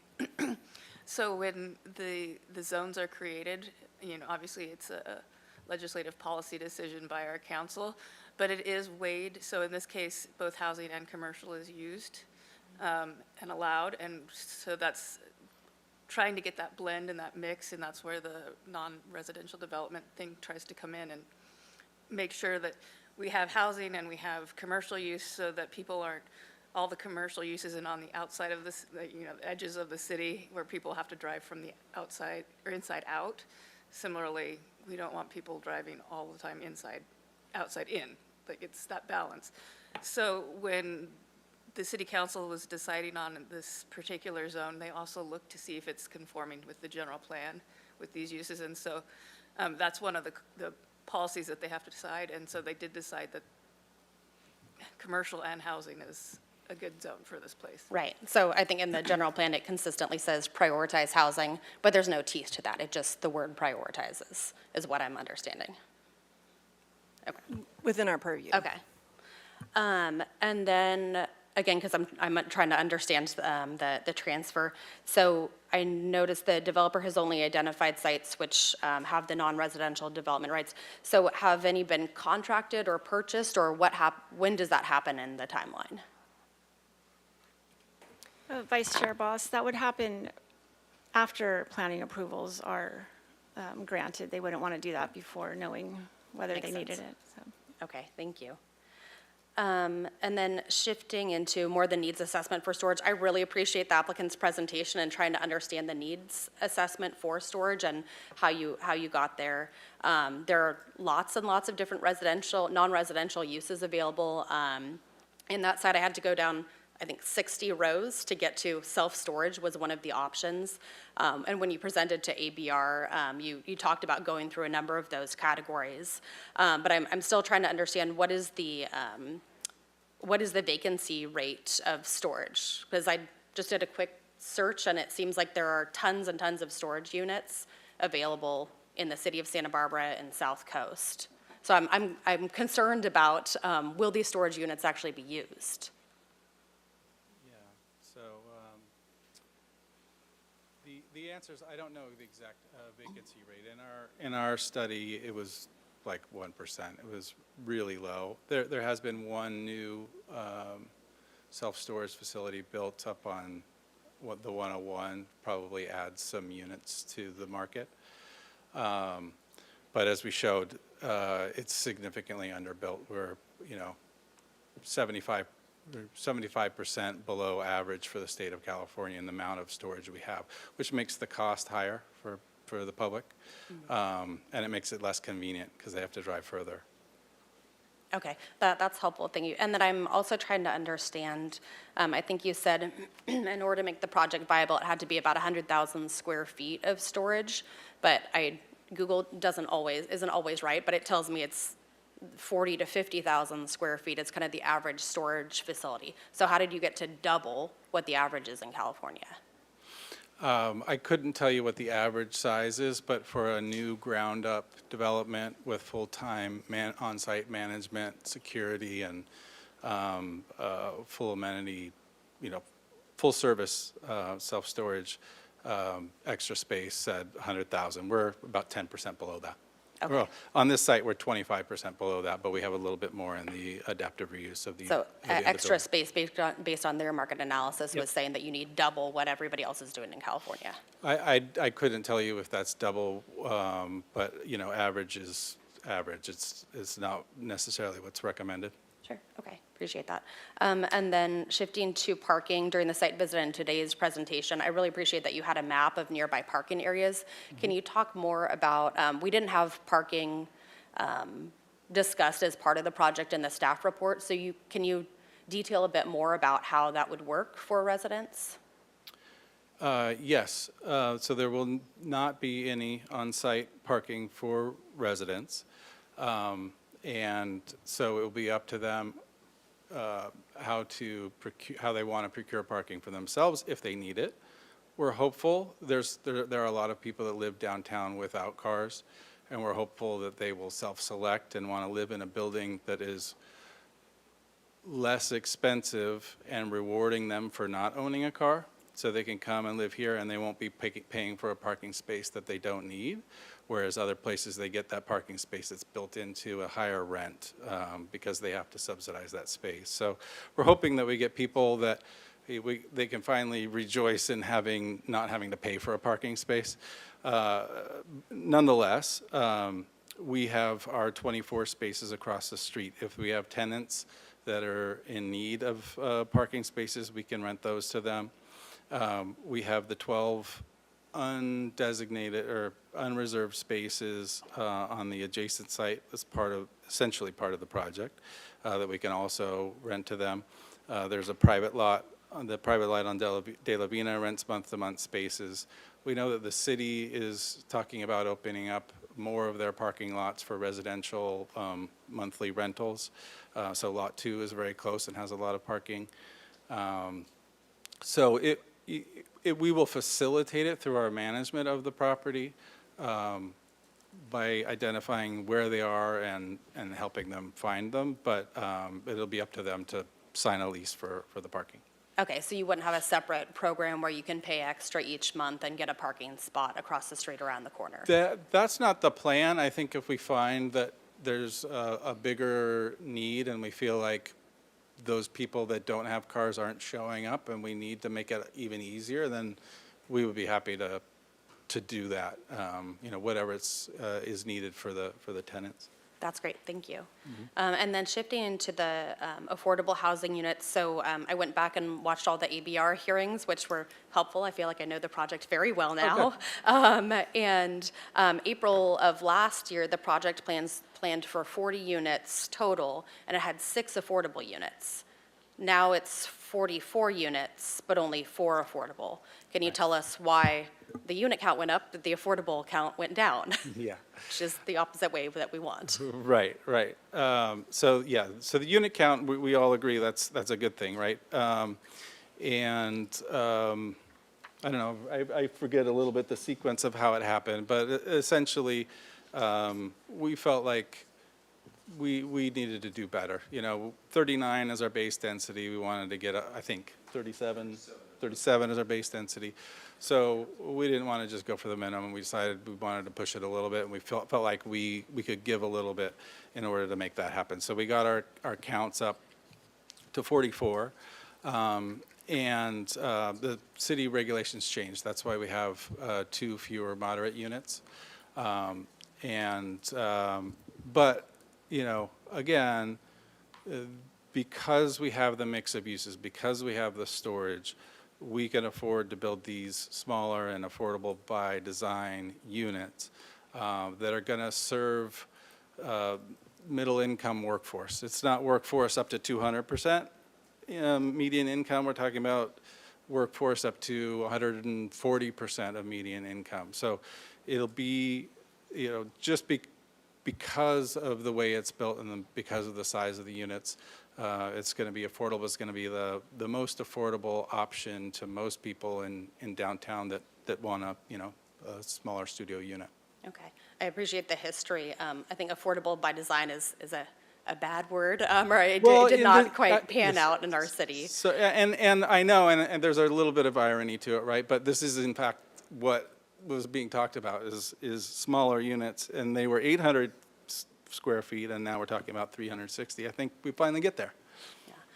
So I don't think when I asked specifically about why did the affordable unit count go down, you said city policy changed. So when the city policy required a higher number of affordable units, you made it pencil out. And now because you're not required to, you're doing fewer. So. Yep. It's a fair question. It's kind of ironically, and I don't understand how this happened, affordable rents have gone down in the last 2 years. We've got CPI growth, we've got inflation, and yet somehow rents have gone down. So the reduction in affordable unit count was offset by the reduction in rents that we can charge for those units. But you've made it work in other communities. I was looking on your website and was really excited to see like Santa Clara, Culver City. You've done 17% affordable units and a 34 residential unit project. So how did you, and in Culver City in particular, it's a lower fair market rent. So I'm trying to figure out why, again, why did you reduce the number of affordable units? Culver City may end up being one of those projects with the green fence around it that's not getting built. It's really tough. It doesn't seem like much, but the additional, every additional essentially subsidized unit adds a big burden to the project. So Culver City, we're really hopeful for, but we're going to have to pull every possible lever to make that one go. You know, a reduction in required number of affordable units would be a big step in making that project work. Okay, thank you. I'm going to go back to staff now, still on the affordable housing unit. So this was a site in our housing element suitable sites inventory, but that's not acknowledged in the staff report. The 102 West de la Guerra had very different numbers. So lower income capacity, it said 27 units were projected for this site. Moderate income, 7 units, and above moderate, 0. So you were looking at a total capacity of 34 units, but 27 lower income. So I know I brought this up in the past couple of housing-related hearings. We continue to, the suitable sites inventory said we're gonna have this many affordable units, and then we get a small percentage of that. So how are we, I assume that we're planning to rezone already because we're getting close to that buffer. So can you talk about the alternative Sure, I can plans? speak to that briefly. So per HCD's instructions, it was assumed that the subject site would be consolidated with 2 other parcels that have, all 3 have separate owners. And this was just an assumption. It's okay that they're not consolidating all the parcels. It means that the RENA unit capacity for this particular parcel is a little strange because it ends up assuming all the units would be lower or moderate income units. And then the applicant is really under no obligation to match what's in a city's RENA inventory. So it's the city's responsibility to track that and make sure we have capacity. There is a buffer built into that, which, you know, we're very early in the cycle. We still have plenty of that buffer. much. So it doesn't affect, it doesn't take us out of having a buffer. So We're getting pretty close to the buffer. I think we're more than 50% through. So we're not planning to address that yet. Chair Wardlow, Vice Chair Boss, we're not planning to address that yet. I do believe we have a lot of buffer left. We just reported to the state for 2024, and we're keeping a close eye on it. We've got essentially live data on suitable sites and where we're at with it. It's something that we need to keep an eye on, and we would need to rezone if our suitable sites don't have capacity for all the income levels that we're supposed to have capacity for. Just to clarify, as Ms. Burkhart said, but I just want to reiterate, our suitable sites inventory doesn't call for a particular mix of units on any particular site. Our task was to prove out to HCD staff that we can meet their requirements. These sites were individually vetted by HCD staff in conversation with city staff. So the suitable sites inventory matches that. And again, when we go into cycle 7, RENA, when we get our new numbers, we'll have to relook at all of this as well and likely rezone. Okay, and where can the public find the live data on suitable sites inventory and how close we are? Because I just did the math looking at it myself. Yes, we have a map that is ready for publication on the website. It will be up within the next 2 weeks. Okay, great, thank you. And then our favorite subject, sound community planning. So in the staff report, talks about the non-residential growth management plan being a strategic, balanced, sustainable manner, prioritizing the use of limited resources for affordable and community benefit housing. Can you talk about how this project is prioritizing affordable and community benefit housing?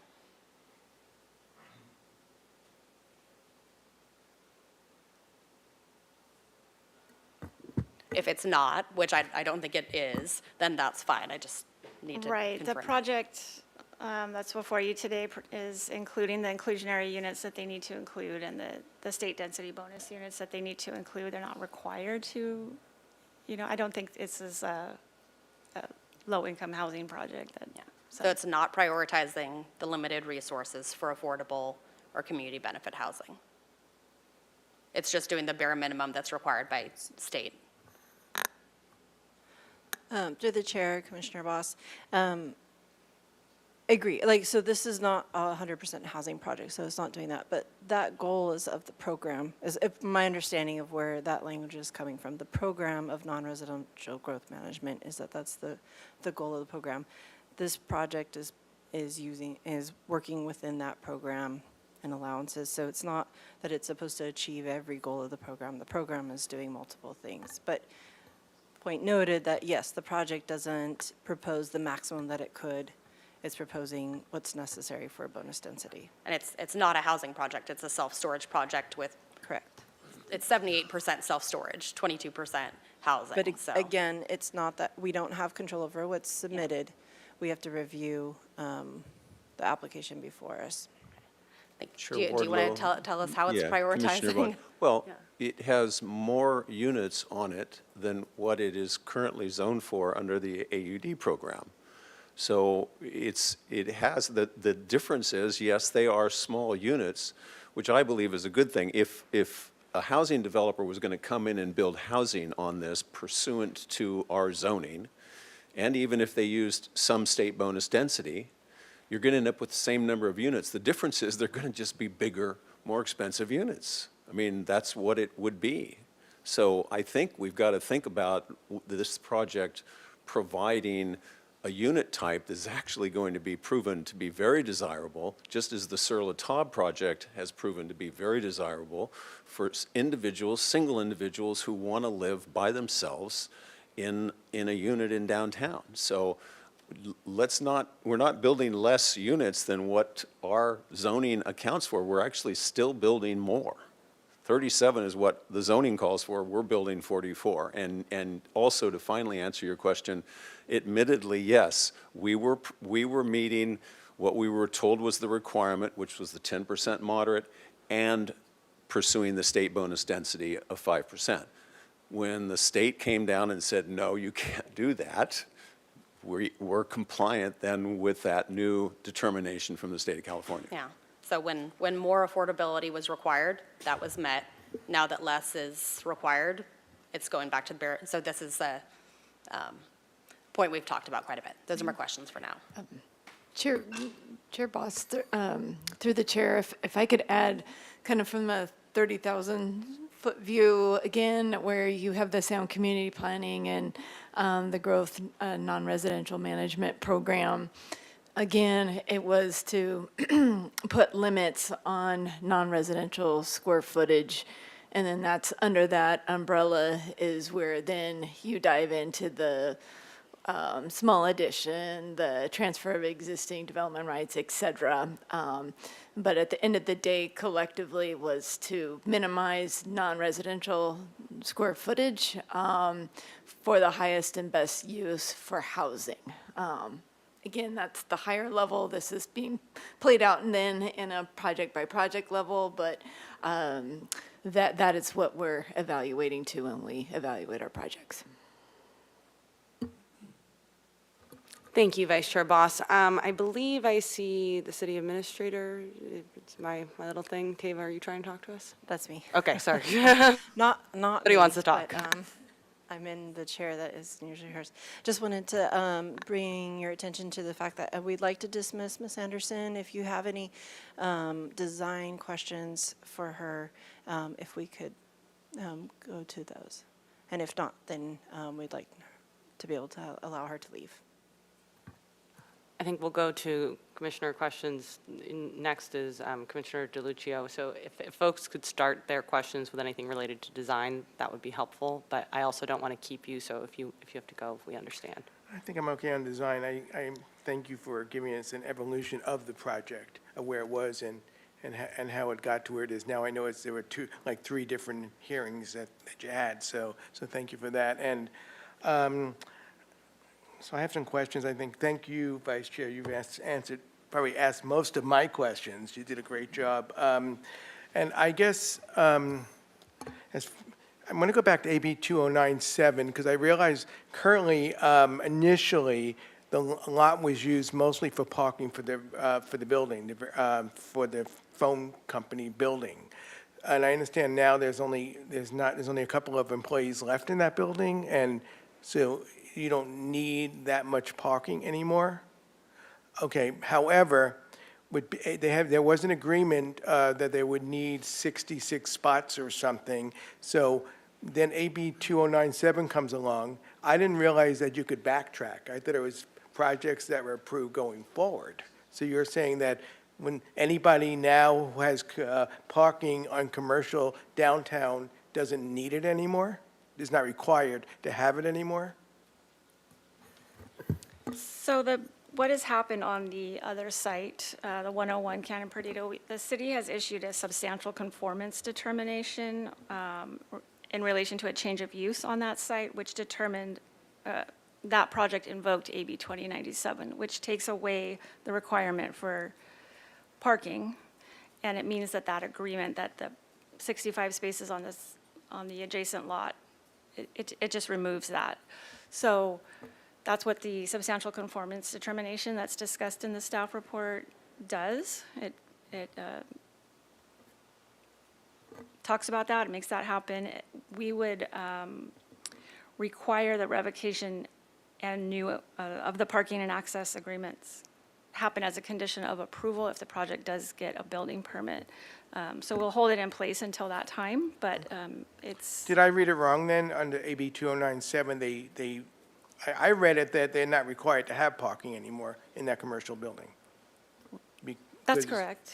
That's Okay, correct, what because my they did a question change of was. use, so then they're allowed to Okay, invoke so it. my next question, does that mean any commercial property downtown within a half mile of a transit zone, I'm not saying they should give up their parking, they probably wouldn't, doesn't need parking, they can relinquish their parking?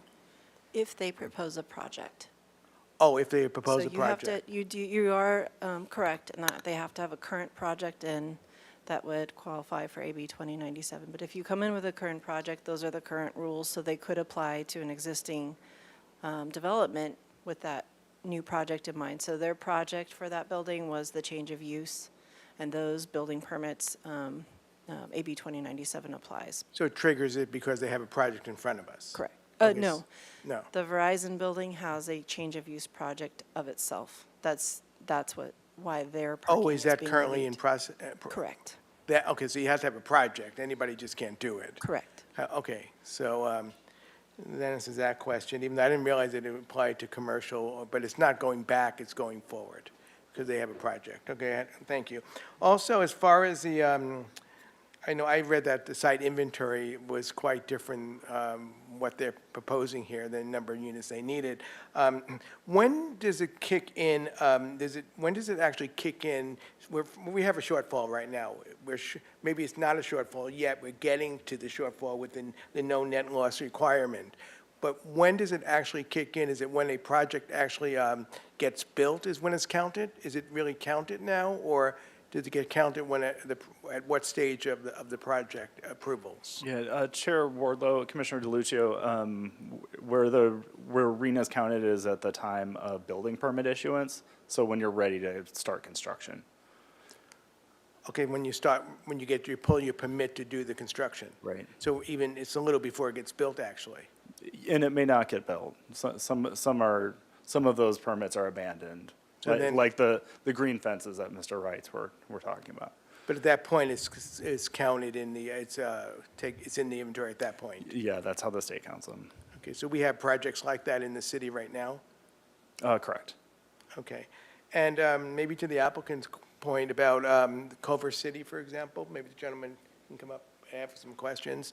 Is that, Culver City, is that because of the city has a higher requirement for the percent of affordable and mod units you have to put in? Is that why the requirement's so high there?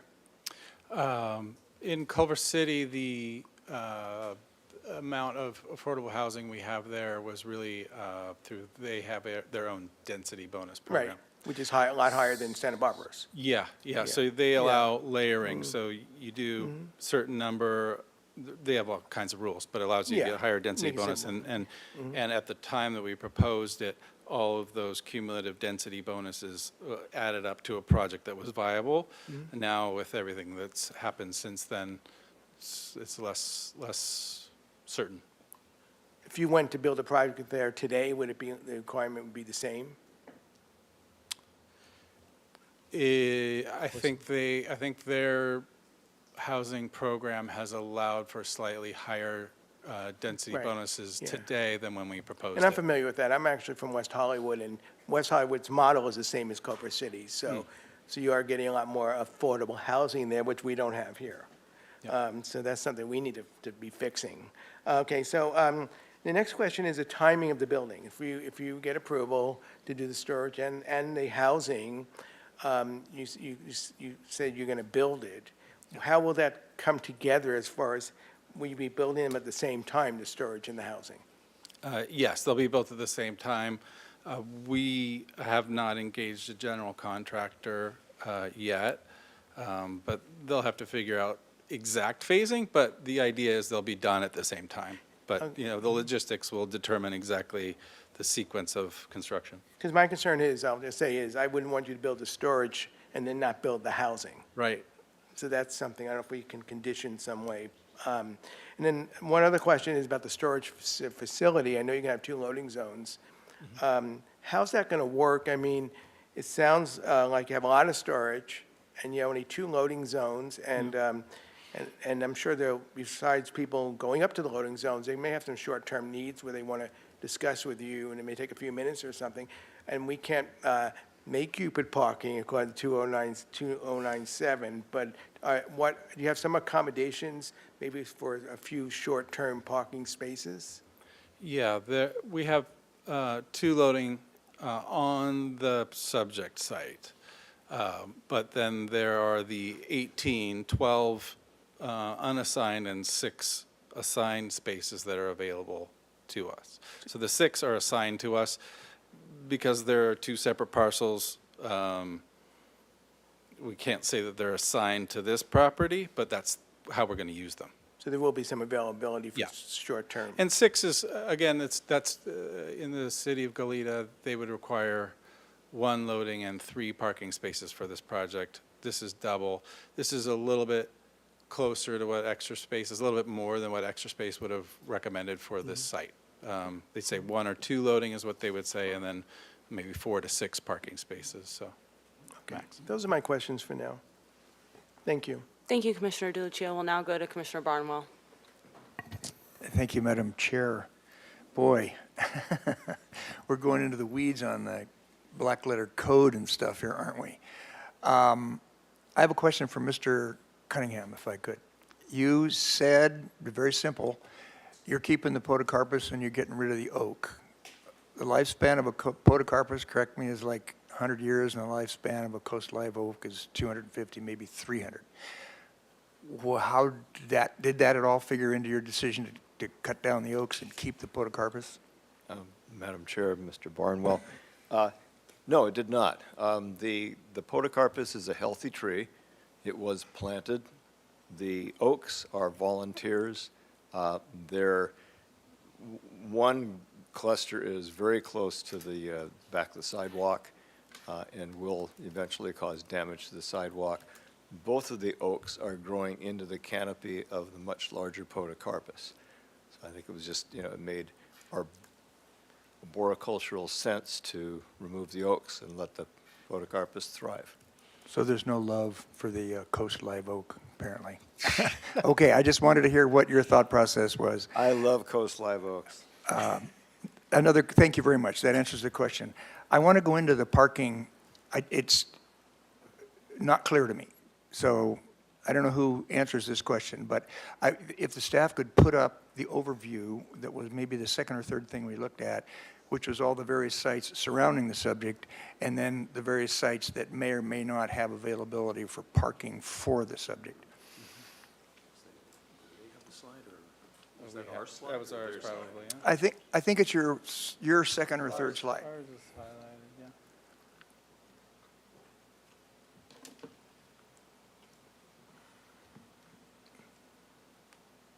Is it on? Yours is not on, but yeah. There we go.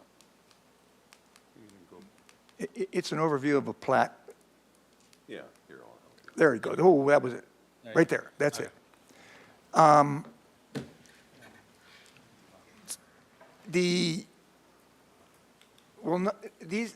is a public lot, correct? And this is a That's public lot. Paseo Nuevo. The Paseo Nuevo, et cetera.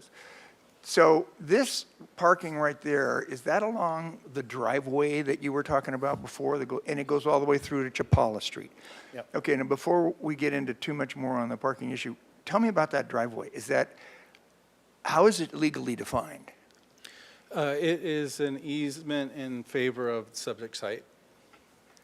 It is on the site for 101 West Okay, Cannon Perdido. and tell me about the maintenance of it.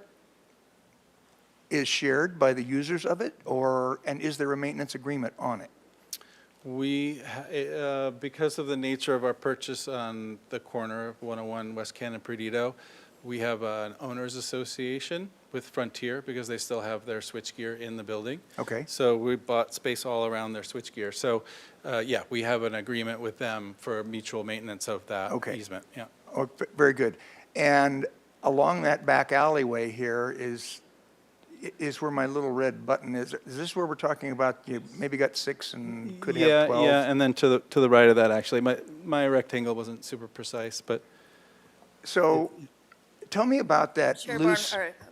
Commissioner Barnhoff, Brian, could you, because the city TV doesn't pick up pointers, can you run So. Thank you, Mr. Ressinger. Yeah. So yeah, those 12, a portion, I don't know if is that on? A portion of these, the 12 are here, and then there are some spaces here. So the total that are available here are 24, I believe, right? There's 24, 6 for Frontier, 6 dedicated to us, and 12 shared. Yeah. Okay, so there's 6 parking spaces dedicated to the subject property, the one we're talking about. Okay. Why are we throwing the other number of spaces in there? They could or could not be available? I don't understand the status that they have for our project. Yeah, in our agreement with Frontier, we just said, you take 6, we'll take 6, and no one needs the other 12 right now. But we may have a need for them. We'll see. Well, that's the part where my hair on the back of my neck stands up, because it's my profession as a land use consultant to go after the fact, where these kinds of loose arrangements end up being important. Okay. So I would suggest thinking about how you can solidify that arrangement so it's less loosey-goosey, because you never know who the next generation of people are that are going to be operating all these things. Now, if you could go back to your the drawing that you put up a moment ago, you talked about this area down there, which is not being picked up on the TV, but you said something about we could park here. Yeah, That's 121 West De La Guerra. That's a project that we designed 10, 12 years ago, and that has parking available to it that actually Investec owns those parking spaces. But the legal connection between our subject that we're talking about now and that one doesn't exist. It's just a managerial issue that you may or may not offer parking there. Is that correct? Correct. Okay. Thank you. Now, thank you very much for a question, if I may, Ms. Red. You said that you did and it looked good, a detailed financial feasibility study on what kind of storage to put in, and you came up with these storage units, which my own personal experience is there is indeed a large untapped source of people who want to use these facilities, no question about it. Mm-hmm. Did you do a financial feasibility analysis of parking, automobile parking? Now, let me just get a little overview, and then please finish. But we sit up here and approve every week housing projects that have 0 parking. And we talk eloquently about how these people don't need parking. I haven't run into whoever that person is that doesn't need parking, but everybody needs it because it rains and it gets windy and you have kids and things. So it seems to me that there may be a need for parking. Did you study that? Auto parking? Like, for example, in the basement? We didn't officially study the parking. What we anecdotally have done is we've been on that 77 stall parking lot that exists, which is what the subject site is now. We did reopen that for paid parking, and we have a handful, four, maybe 5 monthly renters there. And then we have another 4 or 5 that show up and pay on a daily basis. So out of 77 spaces that we have available, only about 10 are regularly occupied. So, you know, it doesn't show a strong demand for parking in that area. The parking lot next to this, below this skinny rectangle, is another paid lot. Right there. In which one can rent either monthly or, no, actually, it's all monthly parking. And same thing, they've maybe got 3 or 4 cars there out of a 31-plus parking spot parking lot.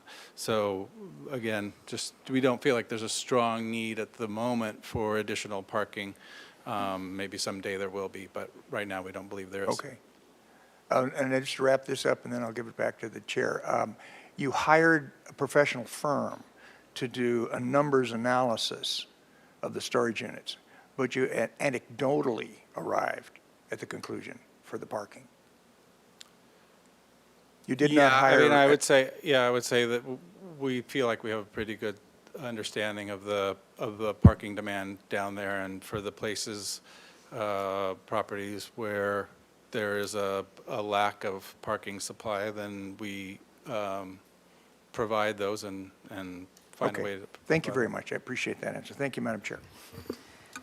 Thank you, Commissioner Barnwell. Chair, through the chair and Commissioner Barnwell, I just, there's 2 perspectives to this, so I want to share sort of the governmental perspective, and then I appreciate the applicant providing their perspective from a managerial standpoint when it comes to parking. So bigger picture, again, this is, we're in the area of AB 2097, state regulations, and it's really, again, 2-pronged to get more housing in all the jurisdictions across the state, and how one of the biggest barriers is providing parking. And as you know, that parking is expensive, it drives design, and the state has gone in and said, you know, local jurisdictions, we're stepping in here, we want to remove that as a cost. The other prong to that is to, again, where there is parking, there is traffic and congestion. And so it's really to attack the greenhouse gas, again, at the bigger level for that. So as a government entity, we are not required under the AB 2097 to require parking spaces. So to stipulate or require as a condition, we're not legally required. How they want to handle it from a managerial operational standpoint is up to the developer for that. Is it completely realistic that all the tenants will be car-free? No, but we are in this particular site, you're in ground zero, right in the heart of downtown. So as far as setting a development up for success this would be a perfect example of siting housing next to jobs. So again, the demand that we anticipate would be very low, given that it's right in the heart of downtown. The other side of this, if the loading is different from parking, and so that's something that we're paying a lot of attention to because AB 2097 is silent. So there are where we're intervening, where we know we need to have loading, especially when there isn't parking. There's services, and when you have a self-storage. You're not walking all your products to the site. And so that is something that not only for the loading, but the size of the loading spaces needed to function. So that's what we looked really closely at. As far as for the residential loading, it could serve, again, off of that access easement with the storage facility. But we're seeing right in our downtown core to allow some of the adjacent curb space to, like for trash recycling operations to be from the curb. That's what it's set up in our central business district to behave like that. As always, thank you, Ms. Grant. Thank you, Commissioner Barnwell. We'll now hear from Commissioner Wiscombe. Thank you, Madam Chair. I don't have many questions. I guess, Ms. Burkhardt, the public right-of-way includes a 4-foot furnishing zone. Is that a planting area? Is that what that means? Yes. Oh, okay. Yeah, furnishing zone. Most likely it's serving for landscape. Other uses of a furnishing zone could be a street light. Or a utility box? Yes, yeah. utilities, Okay. et cetera. Yeah, I hadn't heard that term before. Okay, and Ms. Burkhardt, this would be for you.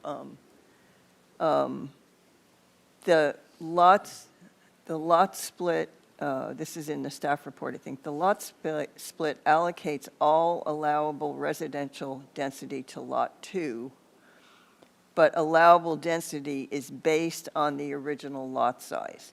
So I'm just confirming that Lot 1 can't have future residential because it's all been allocated to Lot 2. Is that correct? That is correct. Okay, great, good. They got that clear, good. And then storage units, personal storage is an industrial use which is allowed for this zone. Is that correct? Correct. No Yes. CUP or No. any other condition? It's allowed just by right, allowable. yes. Okay, thank you. And I guess my last question is, since the landscape's been taken care of, my last question is, the furnishings. You're going to provide, this for you, I think, you're going to provide furnished units, is that correct?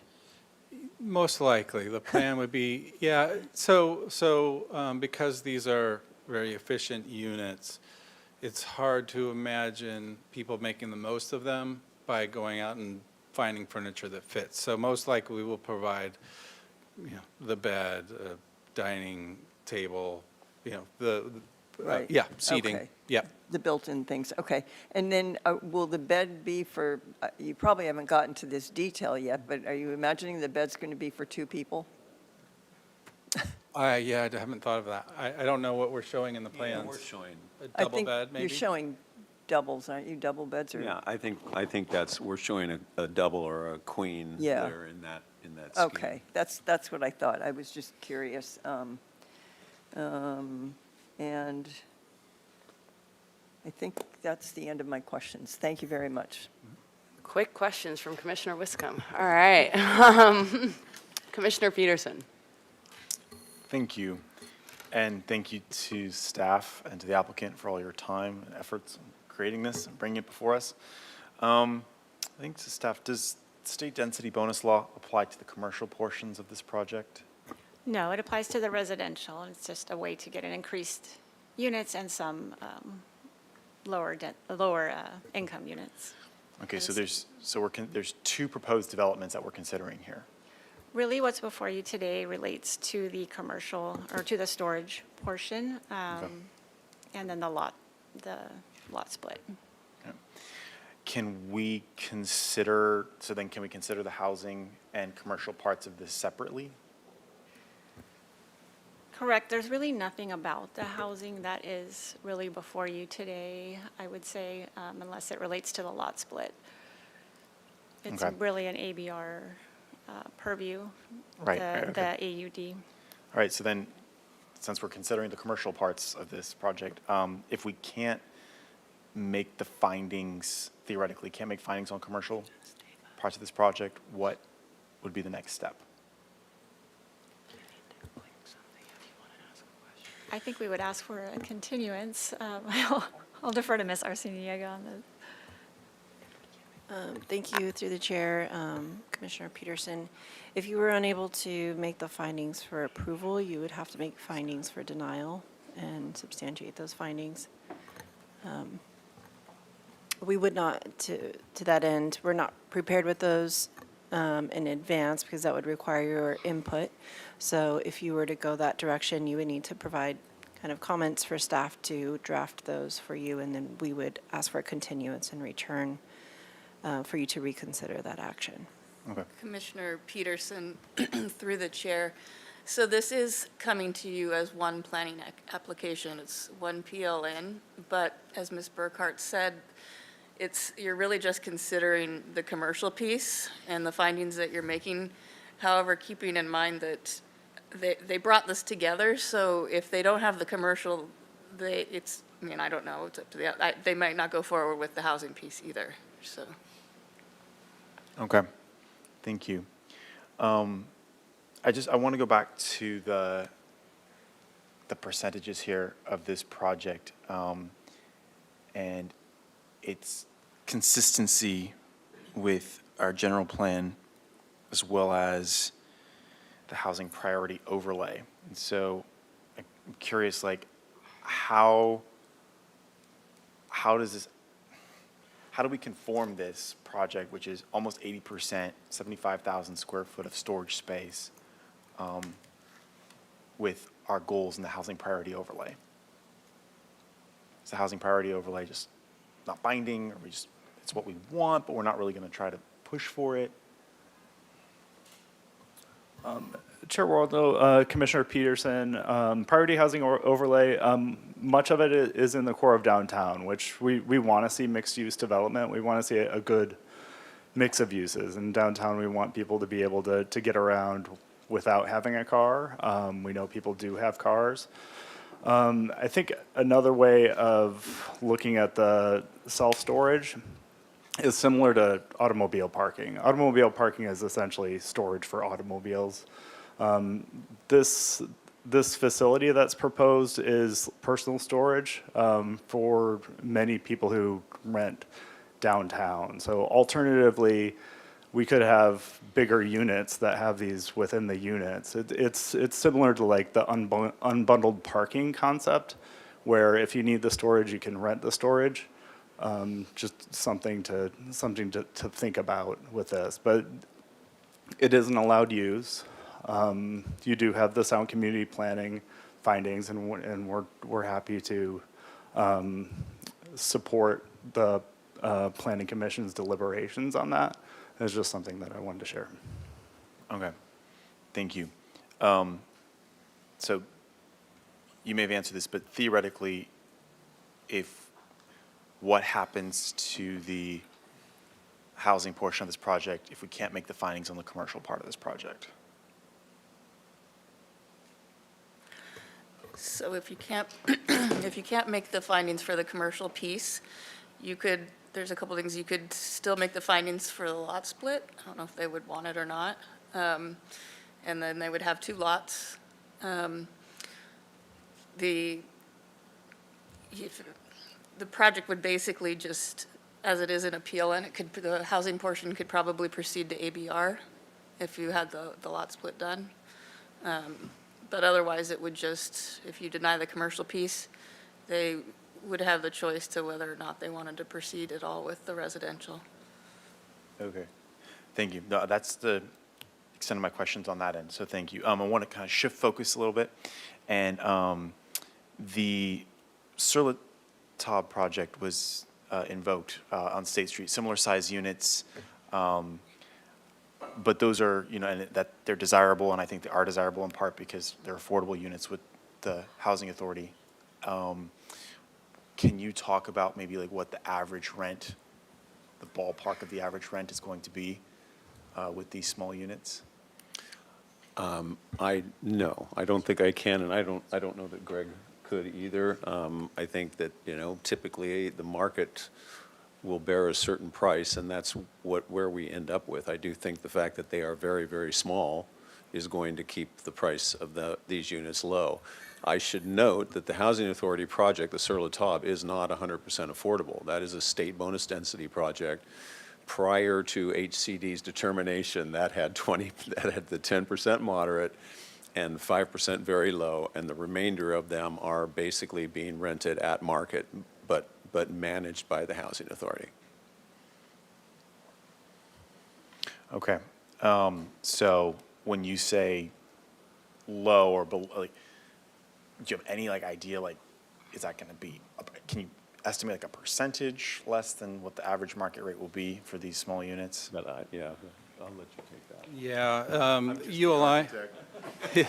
ULI did a study of micro units, and the average is 20 to 25% discount below a standard studio rent. Okay. Thank you. Those are the extent of my questions. Thank you, Commissioner Peterson. All right. I feel like a lot of my questions have been addressed. I will try not to be repetitive, but I do have I'm still a little confused on some components. So first to the applicant, how many storage units are we talking about? Our current plan shows 760 units. That's a lot. Okay, thank you for that. And staff, I think somebody asked this already, but have we done any analysis about how much self-storage we need in the downtown core? I asked this question to go to the point of sound community planning in terms of the amount of storage that we're talking about on this specific site, given 100,000 square feet combined with the other site is significant. Yeah, I don't know of any information on the need for storage downtown. Okay. We like I said, we did our own study that showed that we need about 3 times as much storage as is provided currently downtown. And then Extra Space did their own kind of demand study and found that there was a significant demand. They didn't have as much detail in their findings. Okay. I think some concerns are that, we've heard that there's an oversupply of storage in terms of what's actually being utilized in the kind of areas that you pointed out on your map. So I could understand your point that in the downtown core, if this is the only facility, that maybe there is a need for that, but given that there's not full occupancy in other storage units, that's a little concerning. So going back to the parking piece, just so I understand it, I feel badly because I know we've talked about this extensively, but in this specific project, what are the total amount of parking spaces that are directly part of this consideration? I know you guys have other lots that are not going to be formally associated with the project, but through potential management agreements. How many parking spaces are being proposed for the storage? As part of this application, there are 0 required parking spaces. Okay. And so the 6 and 12 that you mentioned earlier, those are going to be through management agreements potentially, and that's on that alleyway. I think you said 6 and 12? Well, I mean, it gets a little confusing because it's a single ownership and the ownership controls those spaces. So it's not part of this application because our only option was to invoke AB 2097 and say no required parking. That leaves it up to us to provide the amount of parking that's needed to support the business. And we're not going to sacrifice or put at risk multi-million-dollar investment for having too few parking spaces to support the business. So we're going to provide as many parking spaces as are needed to support both the apartments and the self-storage. Okay, one question for staff on that point. So I know Commissioner Barnwell mentioned that we have, and this is switching gears a little bit, but I want to do it in the context of the commercial project. When projects invoke state law regarding the no need for parking, it does not prevent them from still providing some level of parking, because I am unaware of any housing project that we have approved that does not provide any level of parking, even though it's not required. They typically bring some. It just doesn't meet all of them. Well, Chair Wardlow, that is correct. The applicant could propose parking. Okay. But this city cannot require it. Got it. My, So then, my project at 425 Garden Street has 0 on-site parking, and we are not providing any parking. okay. And that was approved, and it's under construction. Thank you for that. Just to note that there are those projects that exist. I just don't recall us as a commission seeing those types of projects come forward without any. But to that point, state law is not preventing you from including parking as part of this project. It is just, you could do way below, you could do 0, but you would be allowed to include those 6 to 12 or whatever is happening in that alleyway as part of this official project. Correct. Yep. And that decision was made not to do that because I think you said something about a different ownership or something? No, I don't. You can't say we want 0 parking and then say, actually, we want 6. You can only say we want 0 or the full complement of parking that's required under the zoning. So our application is 0. And that just allows us to provide the parking that's needed rather than some kind of arbitrary parking ratio that's set by the zoning code. Okay. I don't want to continue, I don't want to berate this issue. I'm just a little confused by your kind of assessment on this, given that you can provide. Chair Wardlow, maybe I can help. The way I understand it is there's the Verizon lot parking, then there's this lot that is going to be subdivided. They're all owned by the same person, correct? Yeah. So it's a person entity. They're common ownership, so this new lot can say, we don't have parking, and then, but because it's under one common ownership, they're just, they say, well, we have all this parking, so we're going to use it, even though we said we only want 0 on the new lot. You can pick We're and going to choose. designate it that these spots will be used, can be used for our self-storage tenants. Okay, great. So then on that point, is the parking that is for the storage unit people aren't going to have to pay for the parking, right? Like it will just be kind of open for people to load in and out and things like that? Correct. Because when I envision a storage unit, I envision people pulling up with their car and loading things in and out, and just want to ensure that that will be free to use for the people that are renting a storage It unit. will be free to use for them, and then those 6 are in addition to the 2 on-site loading. So we're not calling it parking, we're calling it loading, but there are 2 on-site loading and then the 6 parking spaces. Okay. I really appreciate you hanging in there with me through the parking questions. Okay. And Chair Wardlow, just context before AB 2097 was passed through the state. We also have local regulations for parking. So for the housing perspective, where this site is at, it would average unit density, so those are parking maximums. So technically, you did not have to provide parking in the central business district for that. And then there was certain, for non-residential uses, depending upon, again, where you were in the central business district, heavy discounts, like if you were the State Street address, you do not have to require any parking for non-residential uses.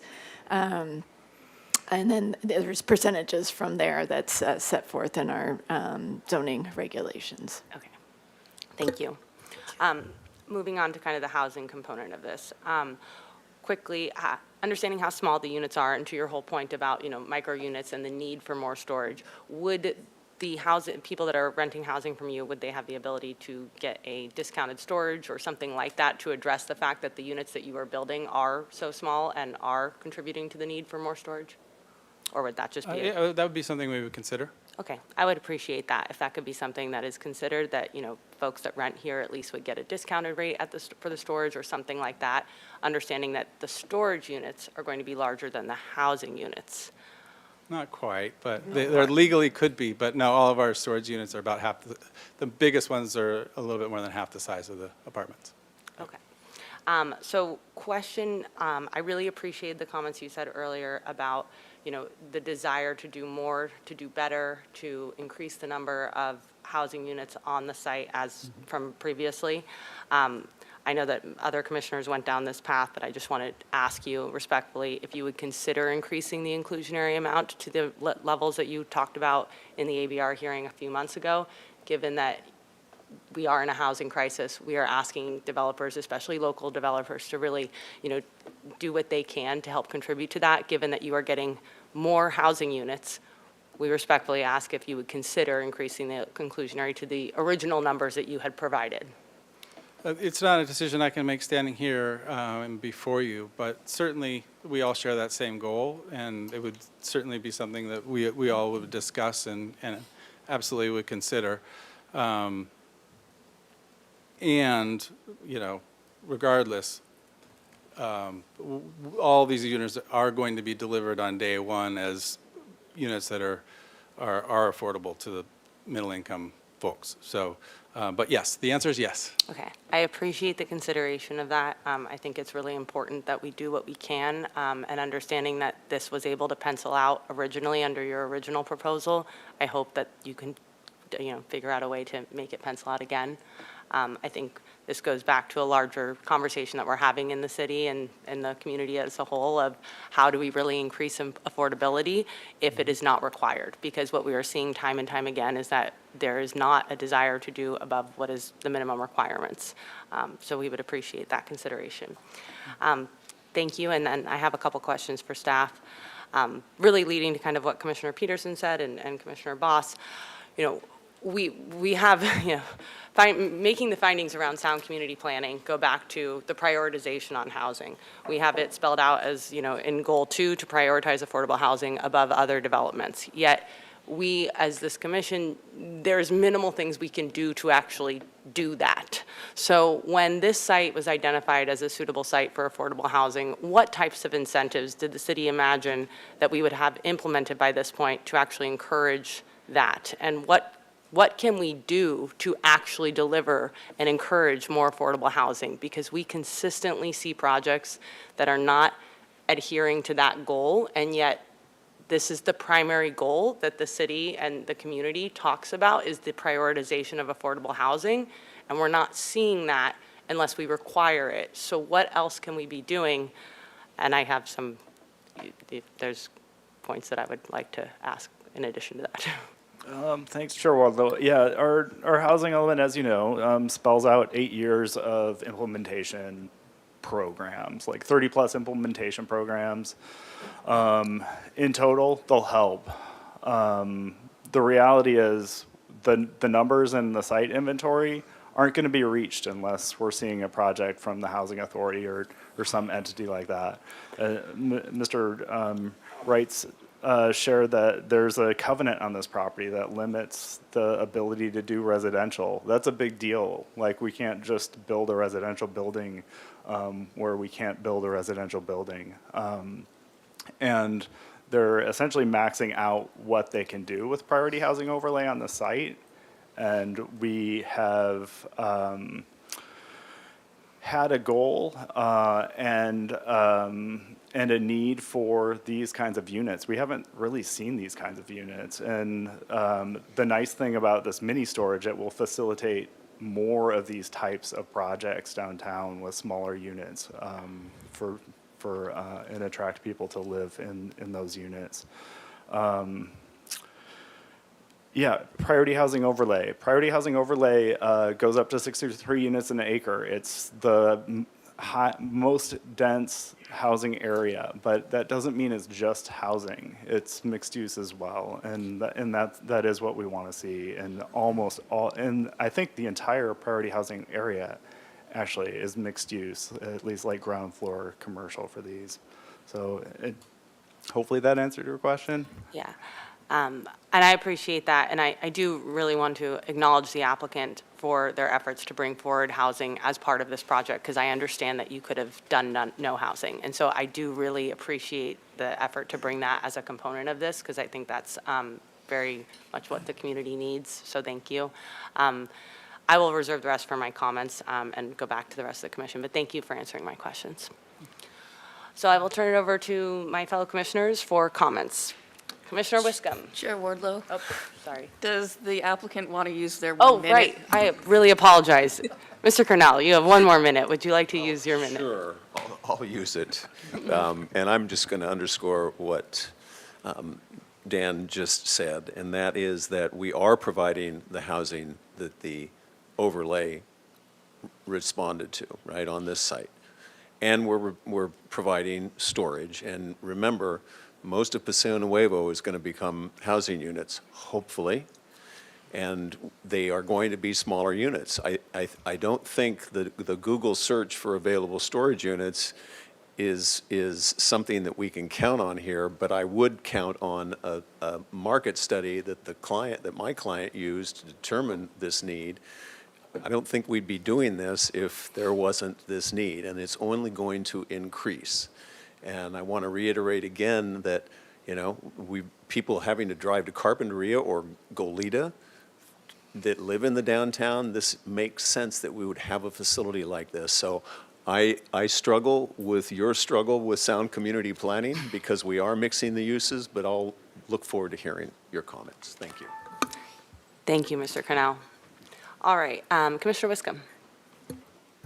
Thank you, Madam Chair. Mr. Cornell's point was very well taken with, if we're going to look at the big picture with Paseo Nuevo getting developed for housing, I think the personal storage component of this project is a good use. And it's obviously being tacked on because of the other building, and we have to, it works financially for this developer to do this portion, but he is doing a mixed-use project. We have talked about micro units for a long, long time. I've been on this commission, I'm in my 9th year. It's really nice to see a micro unit project come. I think there's a huge demand for it. I know a lot of research has been done on micro units. People in other jurisdictions have done a lot of micro units very successfully. So I'm very pleased to see this mixed-use project with the storage and the micro units. And I think the personal storage component of it is going to be something that works very well when we get a lot of smaller units downtown at Paseo Nuevo and other spots. And I hate to see the green fence projects. And I think we have to talk about the financials of a project. The applicant's brought us a project where he's gone through the steps to make the financials work, to have a mixed-use project with micro units and storage. And I would hate to see the big green fence go up around the project because of something that that didn't, as we like to say up here, didn't pencil out. I couldn't help myself. I just wanted to say it. Thank you. I appreciate the dedication for the public improvements along De La Guerra. I think the landscape plan is lovely, and I think it's very well thought out. It's going to, I think, complement the building very well. Obviously, I can support the reduction in open yard because these are units that are only going to have 1 or 2 occupants, so I think that's good. No one's talked about the bike spaces, but I think Public Works is fine with the 42 bike spaces are required and 2 are proposed, and that's gone through very well. I think the sandstone wall is very attractive, and I'm going to just speak for a moment to the architecture.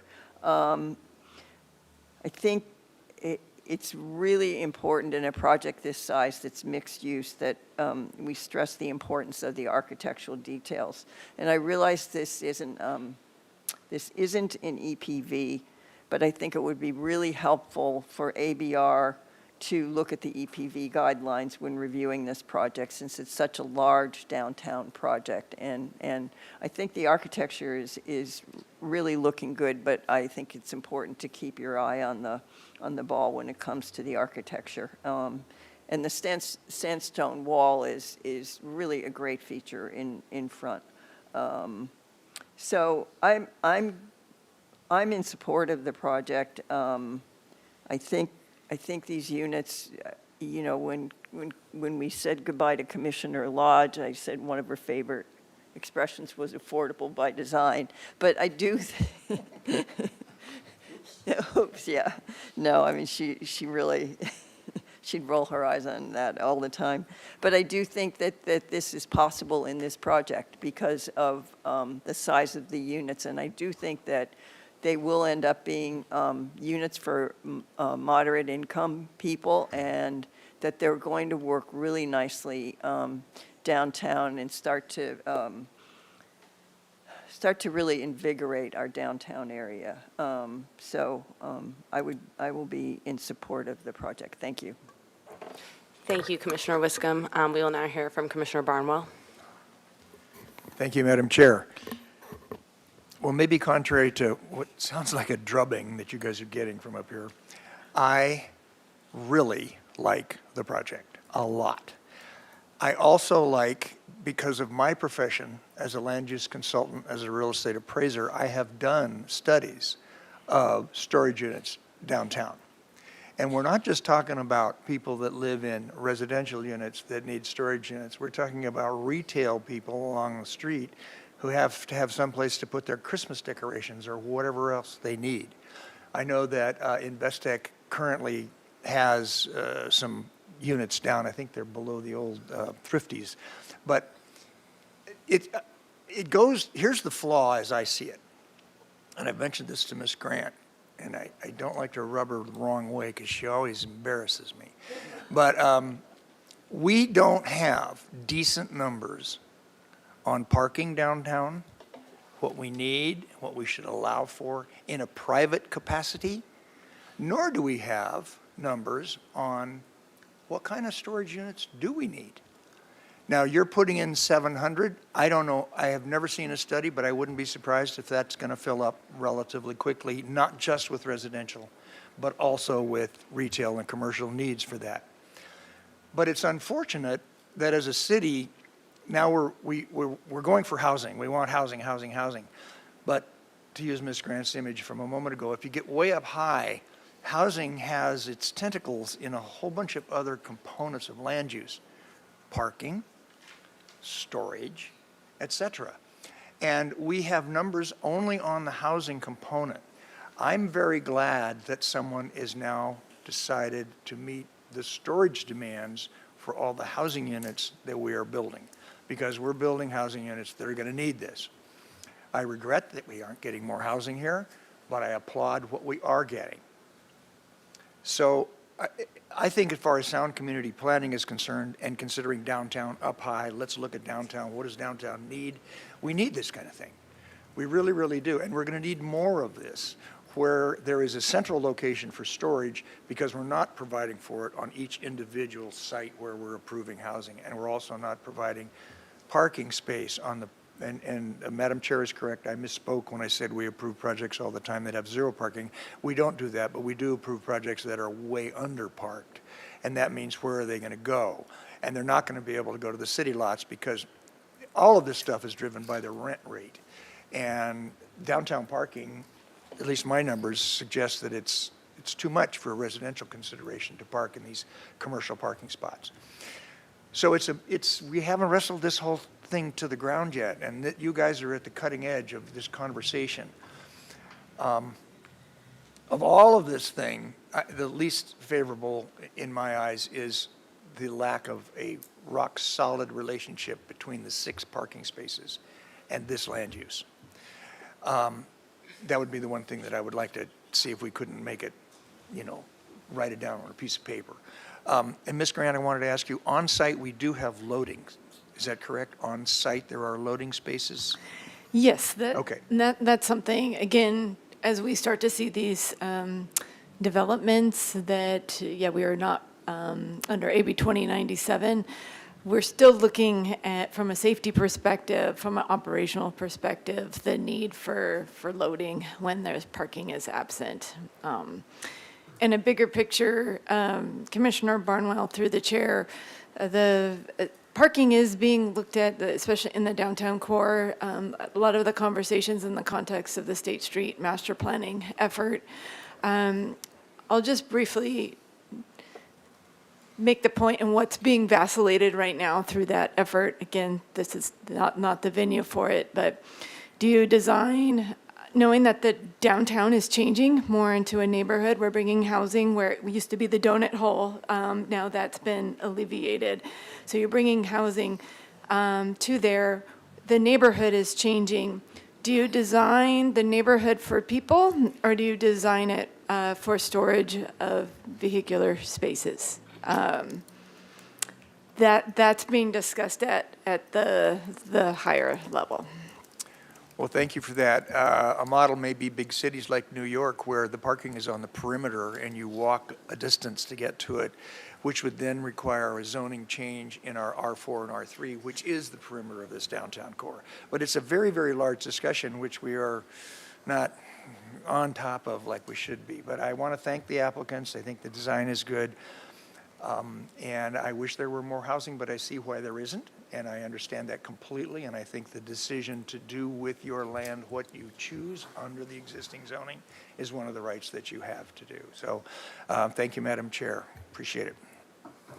Thank you, Commissioner Barnwell. We'll now hear from Commissioner DeLuccio. Thank you. Okay. I'm supportive of the project. Overall, I think this brings us a balance of commercial and residential. That's the model that we really need. When you think of redevelopment, I've always thought of like commercial on the ground floor. This is not on the ground floor, and then build up the residential above it. That was a traditional model that I knew going into this. Things have changed. I know we're in a housing crisis here, and I would like you to also consider reinstating those two moderate AUD units. That would be really, really important, I think, to the entire commission if we can take a look at reinstating those units. Thank you for doing the parking analysis. That was really outstanding. I actually work across the street on De La Vina Street, and I do, and what you're saying is correct. There's a lot there that's hardly used. The one with the 31 spaces, and also the lot that's up for redevelopment here with the, is hardly used also. I tend to go over to Panther Express, so I walk down that way, and I hardly see any cars in that lot. Thank you for going back and to the 5-story building and setting it back in the front and making that 4 stories, and then it goes up to the 5 stories. You may want to consider, this is what you can do whatever you want internally to your building. You may want to consider some furnished and some unfurnished units. And as far as I'm a little concerned about the 2 loading zones, if those are sufficient, the official loading zones. Then we're talking about perhaps having some parking spaces that can be used for loading also. So my concern is that 2 may not be enough. I don't know how you guys came up with 2 when you have 760 units. Maybe we can condition, I don't know if we can, you let us know, a couple more parking spaces as loading zone spaces as part of the project. So I just want to throw that out. You're sort of saying, you're saying no, but I don't, why not? If they're designated as loading zones. They're not parking spaces, they're loading zones. I'll let Ms. Grant answer that one. I don't know that when we think of loading zones, a lot of times we think of them longer, wider, bigger. Yes, so for as far as loading zones, and again, for this specific use, it was, they're treated differently depending upon what the anticipated vehicle is for those loading spaces. So it was specifically designed for, in this case, to accommodate 20-foot and 26-foot trucks.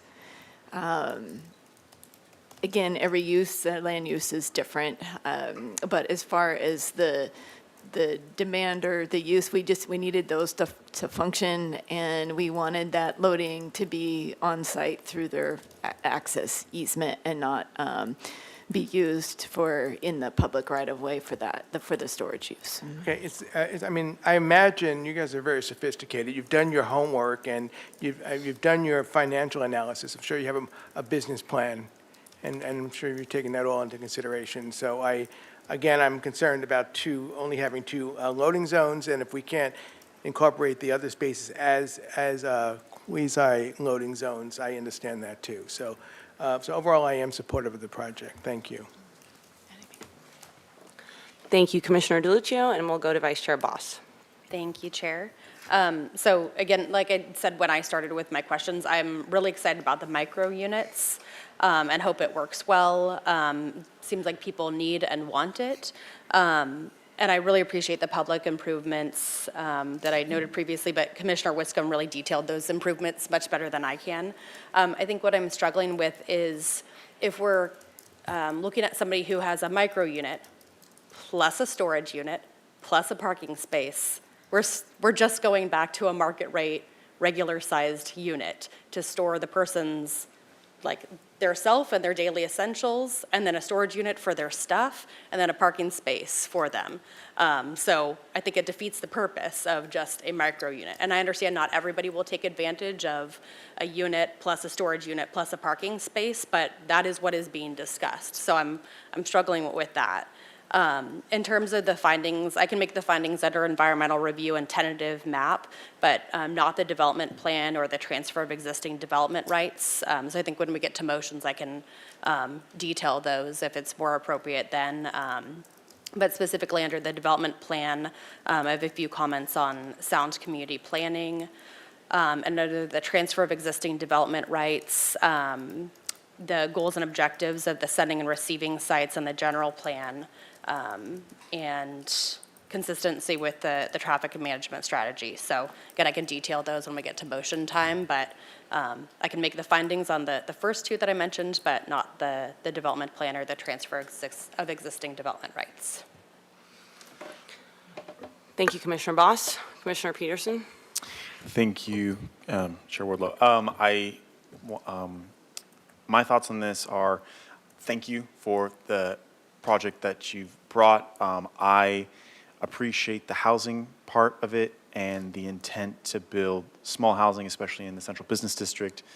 And the micro units, I think it's vital. We all understand that. This is the kind of project that we want to support, that there's been a lot of policy changes to try to incentivize. 30,000 people commute, more than 30,000 people commute into work Santa Barbara each day. And so anything we can do to promote that, and also the affordable housing within that is essential. And I understand there might be some affordability with the size of the units, but we'll see about that. What I'm struggling with is the percentage of storage in this project, and I'm just not sure that the commercial to housing ratio is what the housing priority overlay intent was getting at, which I think should maximize housing production, not just incentivize it, especially with our arena needs that we have in the housing element of the general plan by 2031. That's where my thinking is, and I'm be looking to my other commissioners to see what they recommend. All right. Thank you, Commissioner Peterson. I'll try and be brief. First, I really want to reiterate that I appreciate that the applicant has brought forward as a component of this overall project, a housing project, in addition to the 75% that is designated for storage. I think we as a city have a lot of work to do if we're really going to work towards prioritizing affordable housing. I think that this applicant has brought forward a project that is making an effort to be aligned with the city's goals of doing work around housing, but it is, again, another missed opportunity where we could have an entire housing site with normal sized units where people don't need to buy an additional storage spot and an additional parking spot. I think it's just a little concerning in the direction that we're going in as a city if we're, looking at people living in this size, this small of a unit, and it doesn't address the need for, multiple units and things like that. But that all being said, I appreciate the discussion and the arguments that the applicant has put forward for the kind of sound community planning around the need for storage, because the reality is we do have these small units, we do have a need for storage. I think my concern rests in the significant amount of square footage that is being designated towards the storage. I think that it would be ideal if we could see 50% going to housing and 50% going to storage, understanding that we already have another whole unit or whole building that is a beautiful building that is going to be converted to storage as well. So, again, I just think we as a city need to have a more honest conversation about when we're talking about a priority housing overlay and the goal of having mixed-use developments. I view the goal of mixed-use developments as encouraging vitality, having restaurants and services in the bottom floor and housing above. This is a mixed-use development, but it is not that, right? This is a separate back of house of a housing complex that will now be all designated to storage. And again, I appreciate that this is the right of the applicant, and so, I can make the findings that this is aligned with the findings that have been laid out by staff. But I think that we as a city have a lot of work to do if we're really going to say that we are prioritizing affordable housing above other developments, because currently the code is not reflective of that. And I think this is an example of that. But I appreciate that the applicant has done the work to in some ways acknowledge and take one step forward in addressing our housing crisis. In terms of the design of the building, Mr. Cornell is wonderful, and I appreciate the work that he's done and the influence that he's had on this project. I'm supportive of that. I am still concerned a little bit about all of the parking aspects of this, to Commissioner Barnwell's component of it not being fully associated with the project around the storage unit makes me a little concerned, but I think that the applicant seems to have a good plan in terms of how they're going to manage this. So with that, I can support this project. I just think that we need to take note of how this project has played out for our city, given that this is in the core of our downtown where we want to revitalize, where we want to have this be a walkable, livable area for all residents to enjoy. So with that, Commissioner Wiscombe. Thank you, Madam Chair. I appreciate all the comments. I just wanted to clarify something. We have maxed out the allowable density on this project. Is that correct? It's based on the whole lot? Correct. But it's all on Lot 2?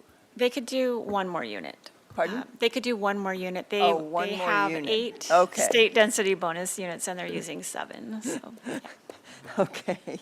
So that's, so it doesn't, even if the storage size, if the storage square footage decreased, we're still at 45 units. Yeah, okay. They're just bigger. Correct. That's all. Yeah, that's what I thought, but I wanted to make sure. So it's,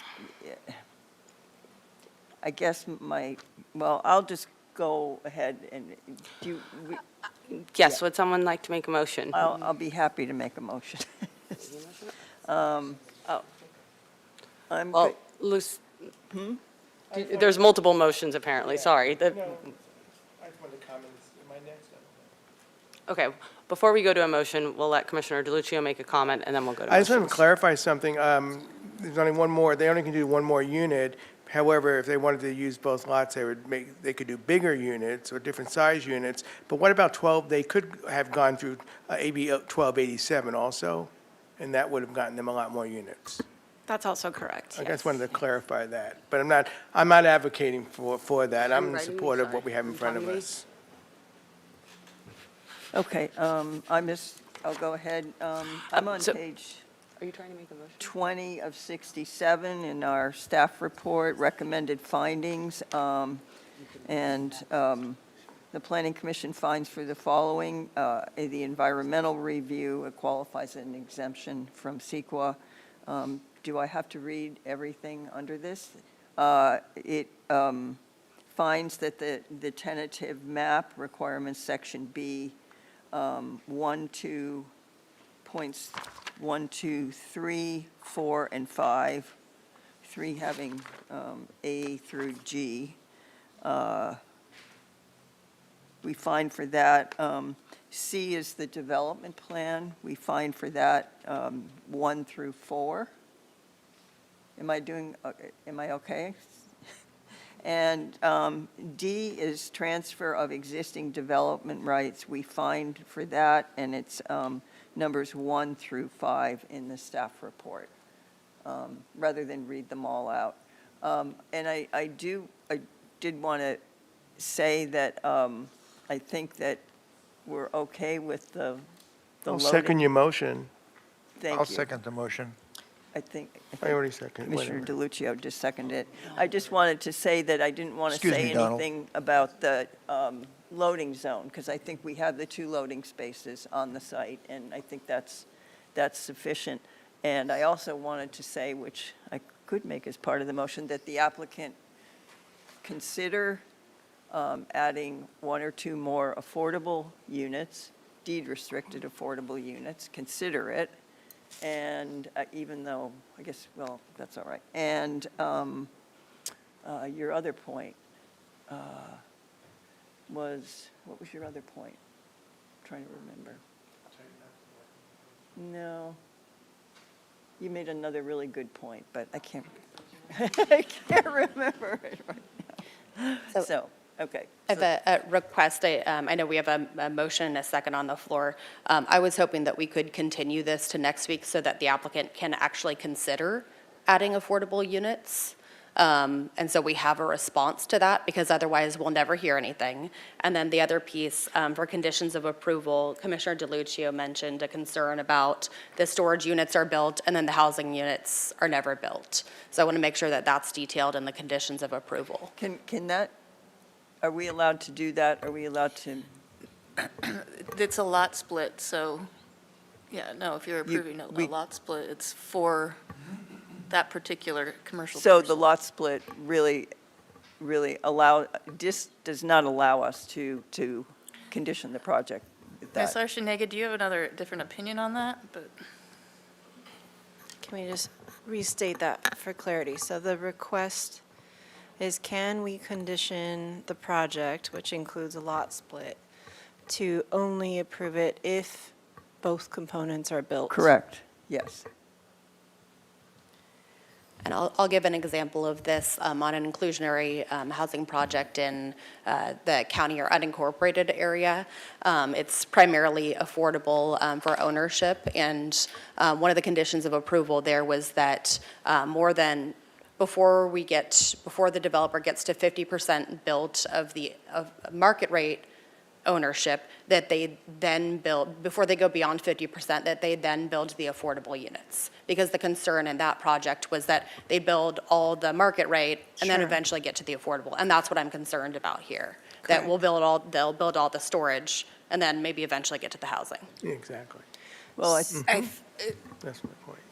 Ms. Ostringer, can we Commissioner condition? Wiscombe, through the chair, I think if it was a condition such that, to the extent legally possible, and that way Okay, we to- can enforce it if Okay, it becomes an to issue. Okay, so I'd like to amend the motion. I actually thought of what Chair Wardlow, her other comment. So I would like to amend the motion to include, to the legal extent possible, conditioning the project that the storage facility and the housing components are built together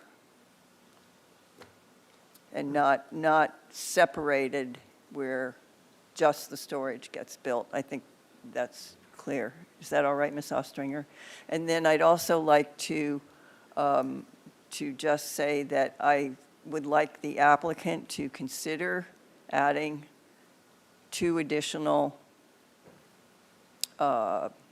deed-restricted units, and that I would like the applicant to consider what our chair said earlier, that the renters of the units, of the micro units, actually perhaps get a discount on the storage units. That's what I had to think of. So will the seconder take? Yes, I will second that motion. Okay, that's it. I'm done. As always, thank you, Commissioner Wiscombe, for your eloquent work to create a motion encapsulating all of our thoughts and feedback. You got there. And with that, can we please have a roll call vote? Thank you, Chair Wardlow. I'll begin with Commissioner Peterson, Yes. Commissioner Barnwell, Yes. Commissioner Wiscombe, Yes. Commissioner DeLuccio, Yes. Vice Chair Boss, No. and Chair Wardlow. Yes. Would Commissioner Boss like to provide your reasoning? Yes, rationale specifically under the development plan, that the proposed development is consistent with the principles of sound community planning. A few concerns and the reasons I voted no on this, that sound community planning in the 1988 Council Agenda Report details and the policy documents that really define or tell us how to define sound community planning prioritize housing and residential density. And concern about the site location being in the middle of the core of the central business district and housing priority overlay, which are critical factors. On the commission, if we truly cared about the housing crisis, we wouldn't allow a site, a housing site without reaching maximum residential density, and concerns about the storage needs assessment. And then other rationale under the transfer of existing development rights, concerns about the sending sites, just not sure that they will all agree to the conditions of the developer. And it also doesn't appear to meet the goals of the non-residential growth management planning management program, which prioritizes the use of limited resources for affordable and community benefit housing. Thank you. Thank you, Vice Chair Boss. With that, this action is appealable within 10 days. And with that, we will close this item and move on to the administrative portion of our agenda. Thank you to the applicant and everyone and staff for all of the time in talking through this project. Really appreciate everyone. All right. Does anyone have any committee or liaison reports? Not today. There hasn't been a hearing examiner meeting in a couple of weeks, but one is upcoming, and then I'll report on it. Anybody else? All right. Well, it is now 4:27, and that concludes our May 1st Planning Commission hearing. Our next meeting is tentatively scheduled for, what? Are we moving? Chair Wardlow, with We're no not sure. continuation to next week, we can cancel next week's Planning Commission hearing. All right. And then the next scheduled one would be May 15th. All right. Our next meeting is tentatively scheduled for May 15th. Thank you all for being here, and have a wonderful rest of your day.